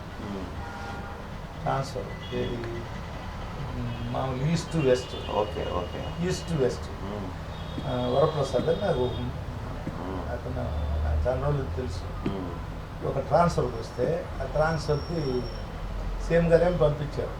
సీఎం గారు నుంచి ఆఫీస్ నుంచి ఏది ఆయన పంపిస్తే కింద ఫైనాన్స్లో కానీ లేకపోతే వాటిల్లో ఆ డిపార్ట్మెంట్లో అది ఆడిట్ పోస్ట్ అది చాలా అంటే పెండింగ్లో. అప్పటికి 6 అయింది. 7వది నేను మళ్ళీ మోదానికి పోయా సీఎం గారు దేనికి ఇదే ఈ పదవి కోసం. 7వదో 6వదో ఏది ఏదైనా ఉంటే బెటర్ సార్ నేను జిల్లా పార్టీ ప్రెసిడెంట్ ఉన్నాను, నేను ఉండేటప్పుడు బెటర్ రిజల్ట్ ఇచ్చేది నేను సర్వీస్ చేస్తాను నా పార్టీకి, సరే నేను డిస్కస్ చేస్తాను కదా అన్నాడు. అవి నేను వచ్చేసాను. మళ్ళీ 8వది ఒక అతను ఉదయగిరి అబ్బాయికి, ఉదయగిరి అతను చిత్తూరులో పనిచేస్తాడు. చిత్తూరులో వాళ్ళ నాన్న చనిపోతే కానిస్టేబుల్గా అబ్బాయికి ఉద్యోగం ఇచ్చాడు. ఆ అబ్బాయి సీనియర్ అసిస్టెంట్. ఆ అబ్బాయి ఏంది ఇక్కడికి రావాలి నెల్లూరుకి. అప్పుడు సీఎం గారి దగ్గరికి నేను అప్లికేషన్ ఇచ్చారు. ఆయన సీఎం గారు రికమెండ్ చేశారు. అది ప్రాసెస్ అయ్యి ఆ అబ్బాయి ఇప్పుడు నెల్లూరులో ఉన్నాడు. 8-9 సార్లు కలిశాను సీఎం గారు. ఏది మళ్ళీ ఒకటి సీఎం రిలీఫ్ ఫండ్ మర్చిపోయా. ఆ 9వదో 8వదో సీఎం రిలీఫ్ ఫండ్ ఎవరంటే రాజమోహన్ రెడ్డి వాళ్ళ మండలం. మా అత్తగారు మేము అన్నదమ్ములు అక్క చెల్లెలు 7-8 మంది అయితే 7 ఆ మండలంలో చేసుకున్నాం. ఏది మేము మా కోళ్ళు, మా అన్నోళ్ళు, మళ్ళీ నేను అట్లా మరిపాడు మండలమే. రాజమోహన్ రెడ్డి వాళ్ళది మా అత్తగారి మండలం, మా అమ్మది కూడా ఆ మండలమే, మరిపాడు మండలమే. కాబట్టి ఆ ఊరు నుంచి వచ్చారు. ఆ ఊరు నుంచి ఇట్లా 8,50,000 ఖర్చు అయింది. వాళ్ళది చిన్న ఫ్యామిలీ అయితే నేను సీఎం గారి దగ్గరికి వెళ్ళాను. అన్నయ్య ఊరు అంటే ఒక 70% రికమెండ్ చేశాను. 6,12,000 చెక్ వస్తే 6,12,000 చెక్కు నేను తీసుకొని ఒక నెల నాడు ఫ్యామిలీ హ్యాండ్ ఓవర్ చేశాను. మరిపాడు మండలంలో అంతకుముందు కూడా ఒకటి పెట్టా, ఒక 30,000 వచ్చింది. ఇవి 2 అయినాయి. 3వది నా సంకలం ఉంది. ఏది ఒక అప్లికేషన్. నేను ఈ మధ్య 10 రోజుల నుంచి పోదాం అనుకుంటే నాకు నా ఇంటి పనులు పెట్టుకోను. నిన్న కూడా వెళ్దాం అనుకున్నా. నిన్నైతే ఏడు నుంచి కదిలేవాళ్ళు, వాళ్ళు ఏదో పోస్ట్ పోన్ చేసుకోవాలి. సరే ఈరోజు వెంకటేశ్వర వాళ్ళ తమ్ముడు కొడుకు రిసెప్షన్ రేపు కానీ ఎల్లుండి కానీ ఉంటే పోయి ముందు అది సీఎం గారి దగ్గర మరిపాడు మండలంది 3వ అప్లికేషను ఆయన ఉంటే ఆయనకి ఇస్తాను, లేకపోతే సెక్రటరీకి ఇస్తాను. అందుకని అట్లా నేను తక్కువగా నేను మామూలుగా, ఎందుకంటే నేను తక్కువగా కలిసేదానికి కారణం ఏంటంటే ఈ 5 ఏళ్ళు. సరే మేము మొన్న ఎలక్షన్స్లో బ్రహ్మాండంగా గెలిచాము. మా ఎమ్మెల్యే గెలిచాడు, మా మంత్రి అయ్యాడు, సారీ మా గవర్నమెంట్ వచ్చింది. I'm happy. ఉదయగిరి ఏదో నేను 30 ఏళ్ళు ఉన్నా, ఆ నియోజకవర్గానికి ఒక ఎమ్మెల్యే ఉన్నాడు, ఆ నియోజకవర్గానికి గవర్నమెంట్ అన్నదాన్ని ఉంటాయి. నేను ఫ్రీ అయ్యా. ఫ్రీ అయ్యి నేనేదో ఇంటి పనులు బిల్డింగ్లు కట్టుకుంటూ ఉన్నా. 2015 వచ్చే వరకు మా అన్న చనిపోయినాడు. మా ఫ్యామిలీ గాడ్ ఫాదర్ లాగా ఆయన చనిపోయాడు. మా అన్న అదే సంవత్సరం నా కూతురు చనిపోయింది. 2015 మా అన్న చనిపోయాడు, నా కూతురు చనిపోయింది. తర్వాత 2016లో మా కూతురు భర్త చనిపోయాడు. ఇది జరిగింది. ఇదేందిరా, సరే మనం ముందు ఇల్లు చదవలేదుకోవాలా. ఇది 2 సార్లు ఎమ్మెల్యే, అప్పటికి ఉన్న అమ్మాయి చనిపోయింది, 2 పిల్లోళ్ళు ఉంటారు, వాళ్ళకి ఏదైనా పెళ్ళి సస్టైన్ కావాలని మామూలు ఎట్టయినా సరే ఇల్లు చక్కదిద్దుకోవాలి. మా అల్లుడు వాళ్ళు మా అన్న వాళ్ళు వర్క్ చేస్తుంటే 4-5 కోట్లు అప్పులేదు. నేను మా 2 కొడుకులు నా భార్య నలుగురు కూర్చొని నేను ఎప్పుడు హైదరాబాద్లో స్థలం కొనున్నా, 2 స్థలాలు అవి అమ్మేసి ఒక 3 కోట్లకు. తర్వాత ఇక్కడ నాకు కొన్ని ఇంకో సైట్ చేయడం 7 అమ్మిన, నెల్లూరులో సైట్ అమ్మిన. తర్వాత నాకు ఇళ్ళ రెంట్లు వస్తాయి, నాకు రెంట్లు వస్తాయి. సంవత్సరానికి 40 లక్షలు 50 లక్షలు వస్తాయి. వాటిలో 30 లక్షలు, ఈ 2 సంవత్సరాల్లో 90 లక్షలు, ఆల్ టుగెదర్ 4 కోట్లు క్లియర్ చేశాను. ఇప్పుడు ఫ్రీ ఇంక 20% అనేది ఎట్లా నెట్టుకోపోతా.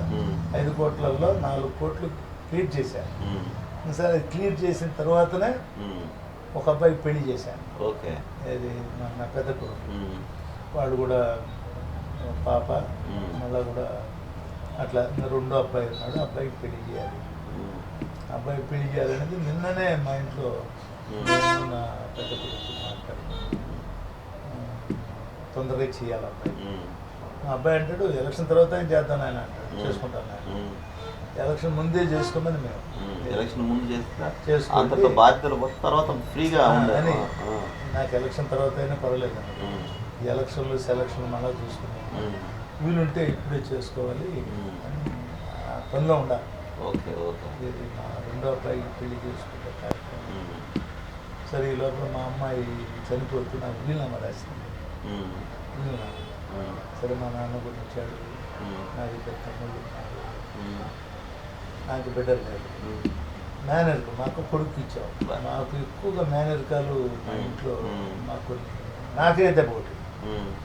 మేనరికం అనేది మా ఇంటి ఎవరికన్నా మా అన్నకు కొట్టింది, తర్వాత నా కూతురు కొట్టింది. నాకు ఇబ్బంది రాలా, నా బిడ్డలు బాగా. ఈ మేనరికం మనకేంటి, ఈ బ్యాక్వర్డ్ అప్లాండ్ ఏరియా వాళ్ళు మేనరికాలను లైక్ చేస్తారు, ఎక్కువ ప్రిఫర్ చేస్తారు. కొద్దిగా కడప ఆలోచనలాగా ఉండేవాళ్ళు. నా చెల్లి నా తమ్ముడు ఎక్కువ ప్రిఫర్ చేస్తారు. సంబంధాలు అనుబంధాలు ఎక్కువ పెట్టుకుంటారు. ఇప్పటి నుంచో మైండ్లో ఉంటుంది. మా యవ్వ నేను ఇంటికి పోతే సొద్దడలు కాచిపెట్టింది, మా అత్త కొండు కోసి పెట్టింది, ఇవన్నీ గుర్తుంటాయి, ఇవన్నీ ఉంటాయి. ఇవన్నీ అనుబంధాలు కూడా బాగా ఈ అనుబంధాలు ఏం చేస్తాయంటే బంధాన్ని కంట్రోల్ చేస్తాయి. ఇది అడిపతి దోశలు కొన్ని కోసి పెట్టడం, మంచి అన్ని ఇంటికి పోయినప్పుడు మంచి రిసీవింగ్ రెస్పెక్ట్, ఈ అనుబంధాల్లో ఇరుక్కొని మనం ఏం చేయాలి. నేను ఇంతమంది 2 లక్షల మందిలో ఎమ్మెల్యేగా ఉండి, నేను ఆ టైంలో ఎమ్మెల్యేగా ఉన్నా. నేను ఈ మేనరికం అనేదాన్ని ఎందుకు అలౌ చేసినాను అనే దానికి ఒక్కోసారి నేను క్వశ్చన్ వేసుకుంటాను. సరే మా అన్న ఏంటంటే, మా అన్న పిల్లలు లేరు. సరే ఆయన ఏంటంటే, సరే నా తమ్ముడు కూతురు ఇచ్చుకుంటే మమ్మల్ని కూడా బాగా చూసుకోవాలి, లేదా కొంత అసిస్టెన్స్ కోరుకుంటాను. నేను ఆ కోణంలో ఆలోచించాను. ఇది ఆ కోణంలో కూడా మా అన్న, సరే మా అన్న నేను ఒకటే. సరే మేము పెద్దవాళ్ళైన తర్వాత మాకు కొంత ఎవరో బయట అమ్మాయి అయితే మమ్మల్ని అంత చూడరు. సరే మా అమ్మాయి అని ఆ కోణంలో పోయా. సరే అది ఫీల్ అయింది. సరే మనం పద్ధతుల్లో అవుతే ఒకటే, అది విధి వైపరీత్యం. అది విధిని మనం ఏం తప్పించుకోలేము. విధి బాధ కూడా ఉండాలి. ఫైనల్ సార్, ఇప్పుడు నెక్స్ట్ మాకున్న సమాచారం మేర కొంత ఉదయగిరి ప్రాంతంలో కొంత ఈ మధ్య రాజకీయాలు శరవేగంగా మారుతూ ఉన్నాయి. ఎవ్రీ డ్రాప్ రాజకీయాలు ఏం మారడంలా ఉదయగిరి నియోజకవర్గంలో దుమ్మిక్కుబడతా ఉంది. ఆఫ్ కోర్స్ అట్లా మీ వర్షన్ అదే కావచ్చు. దాంట్లో ఒకవేళ మన మీ గురించి కూడా ఆలోచిస్తున్నారు, జనాలు ఆలోచిస్తున్నారు, పార్టీల నేతలు కూడా కొంత ఆలోచిస్తున్నట్టు సమాచారం. ఎలా ఎవరో ఉన్నారు కదా అని కామ్గా ఉండడమా, ఒకవేళ ఎవరైనా మిమ్మల్ని ఎంకరేజ్ చేస్తే? సరే ఇప్పుడు మేము 5 ఏళ్ళ నాడు గెలిపించిన ఎమ్మెల్యే ఉన్నారు. ఇప్పుడు కేసీఆర్ ఏం చేశాడు, 6 నెలలు ముందుగా పోయి ఇబ్బందుల్లో పడ్డాడు. మేము 6 నెలలు ముందుగా కోరిక మాకుండే ఆలోచనలు ముందు పెట్టి ఉండే ఎమ్మెల్యేను అగౌరవపరచడం అనేది సంప్రదాయం కాదు. సంప్రదాయం కాదు. ఎమ్మెల్యే యొక్క ఆలోచన మనం ఇప్పుడు అది మా పరిస్థితి. ఇది నాటు స్థితి, ఈరోజు పరిస్థితి. ఓకే. కరెక్ట్గా 6 నెలలు ఉంది. ఈ 6 నెలల్లో కేసీఆర్ తీసుకున్నది కరెక్ట్ అయితే ఇది అయ్యో 1 నెలలో ఎలక్షన్లు వస్తాయి, తెలిసిపోద్ది. 1 నెలలో ఏది 1 నెలలో అప్పుడు నేను కూడా తీసుకుంటాను. ఏది ఓకే. పెట్టుకొని ఈరోజు కాడి మోసినట్టు ఈ ఆంధ్రప్రదేశ్ యొక్క అభివృద్ధిలో ఆయన ఒక భాగస్వామిగా ఉంటూ ఒక బాధ్యత గల పోస్ట్లో ఉంటూ ముఖ్యమంత్రిగా మామూలు ఆయన పని చేసుకుంటూ పోతూ ఉన్న విషయం అందరికీ తెలిసిందే. కాబట్టి ఈరోజు తెలుగుదేశం పార్టీలో డెఫినెట్గా చంద్రబాబు నాయకత్వం, నాయుడు గారి యొక్క నాయకత్వంలో ఇది నవ్యాంధ్రప్రదేశ్ ఈయన ఏది విడిపోయినమ్మా సగం వెళ్ళిపోయింది. ఈ నవ్యాంధ్రప్రదేశ్లో ఈ నవ్యాంధ్రప్రదేశ్ డెవలప్ అభివృద్ధికి అవుతుంది. ఎందుకంటే ఆయనకున్న పరిజ్ఞానం అనుకోండి, ఆయనకుండే కష్టపడే మనస్తత్వం అనుకోండి,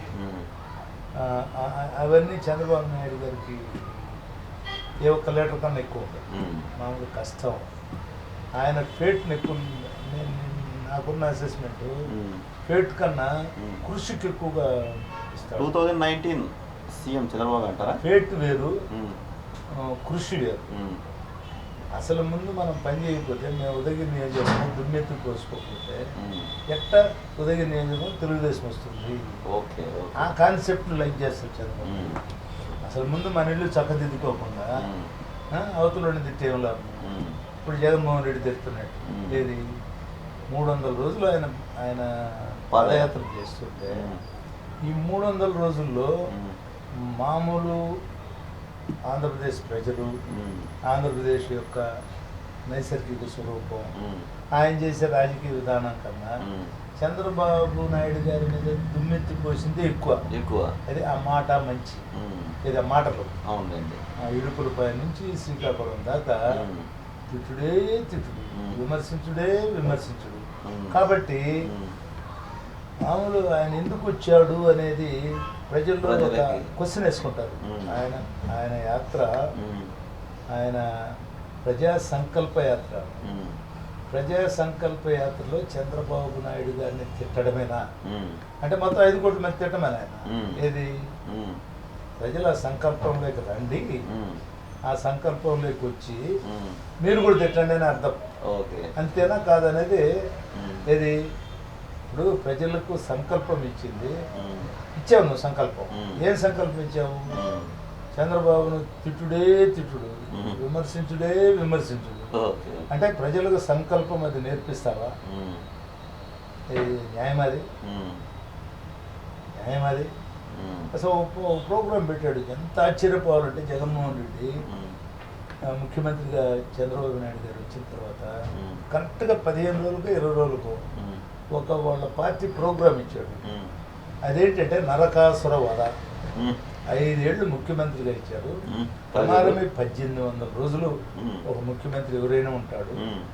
15-16 రోజుల్లో ఒక ప్రోగ్రాం ఇచ్చావంటే ఇది నరకాసుర వధ.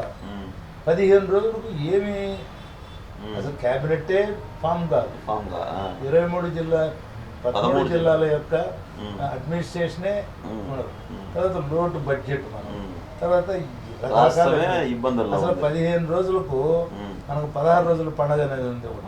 ఏది మనకు మన పల్లెల్లో 16 రోజుల తర్వాతనే మనకు ఏది కార్యం మొదలుపెట్టేది. ఏది పెళ్ళైన తర్వాత 16 రోజుల తర్వాత అవన్నీ చూసుకొని 16 రోజుల నుంచి వాళ్ళు కుటుంబ సభ్యులు అవుతారు. ఏది సంసారం. అసలు 15 రోజులు అంటాడు ఇతను. ఎట్లా ఒక అపోజిషన్ లీడరు అది కన్స్ట్రక్టివ్గా ఉండాలి. ఏదన్నా మాట్లాడితే దానికి వ్యాలిటీ ఉండాలి. సరే ఇప్పుడు ఏంది జగన్మోహన్ రెడ్డి ఎన్ని తిట్టినా ఎన్ని విమర్శించినా ప్రజలు ఎన్ని దాన్ని పట్టించుకోవడం. ఎందుకంటే ఉదాహరణకి మా ఇంటికి వస్తారు, ఎవరన్నా వస్తారు, నా కూతురు ఉంటుంది. ఆ వచ్చిన రమణారెడ్డి అమ్మ మీ నాన్న ఉన్నాడా అని అడిగితే లేడు బాగుంటుంది. మా చిన్న అమ్మాయి కాబట్టి. తర్వాత మళ్ళీ ఏదో పని మీద వస్తాడు ఆ రమణారెడ్డి.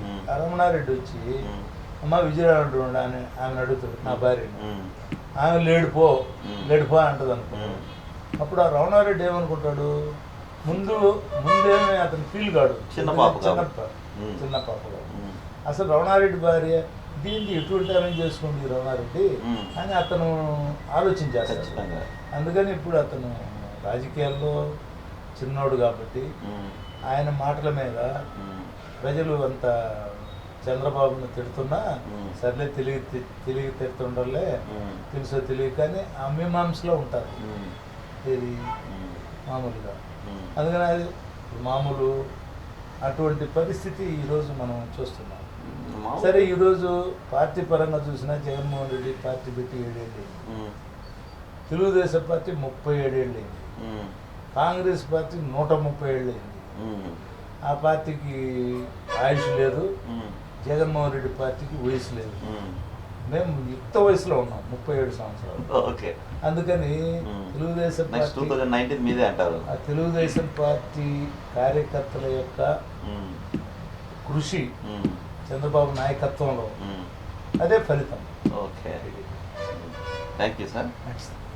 మీ అమూల్యమైన సలహాలు, మీ అనుభవాలు పంచుకున్నందుకు i7 టీవీ తరఫున థ్యాంక్ యూ.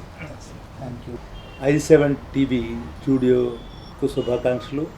అదేవిధంగా ఇక్కడ మెయింటైన్ చేస్తున్న వేణు తదితర సిబ్బంది అందరికి కూడా శుభాకాంక్షలు. త్వరలో నెల్లూరులో సింహపురి గడ్డ మీద ఐటీవీ ఛానల్ ప్రారంభోత్సవం కార్యక్రమాలు చేస్తున్న సందర్భంలో మరొకసారి వారికి శుభాకాంక్షలు తెలియజేస్తున్నాం. ఈరోజు ఈ ఐటీవీ ఈ లోగో, నేను 35 ఏళ్ళ నుంచి రాజకీయాల్లో ఉన్నాను, ఈ లోగో ఒక గోల్డెన్ లోగోతో ఈరోజు మీ యొక్క ఐటీవీ యొక్క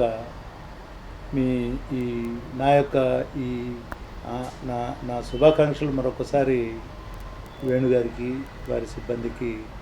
ఈ గోల్డెన్ లోగో ఇది భవిష్యత్తులో ఈ సమాజానికి గోల్డెన్ లోగో ద్వారా మంచి జరగాలని ఈ ఆంధ్రప్రదేశ్లో ఈ గోల్డెన్ లోగో ఒక బంగారు పంటలు పండించే మరి ఒక అంశంగా అందరికి కూడా చెందాలని కోరుకుంటూ సెలవు. ఉదయగిరి మాజీ శాసనసభ్యులు కంబం విజయరామరెడ్డి గారు మన i7 టీవీకి వచ్చి తన అనుభవాలను, పార్టీ పరిస్థితులని వివరించినందుకు కృతజ్ఞతలు.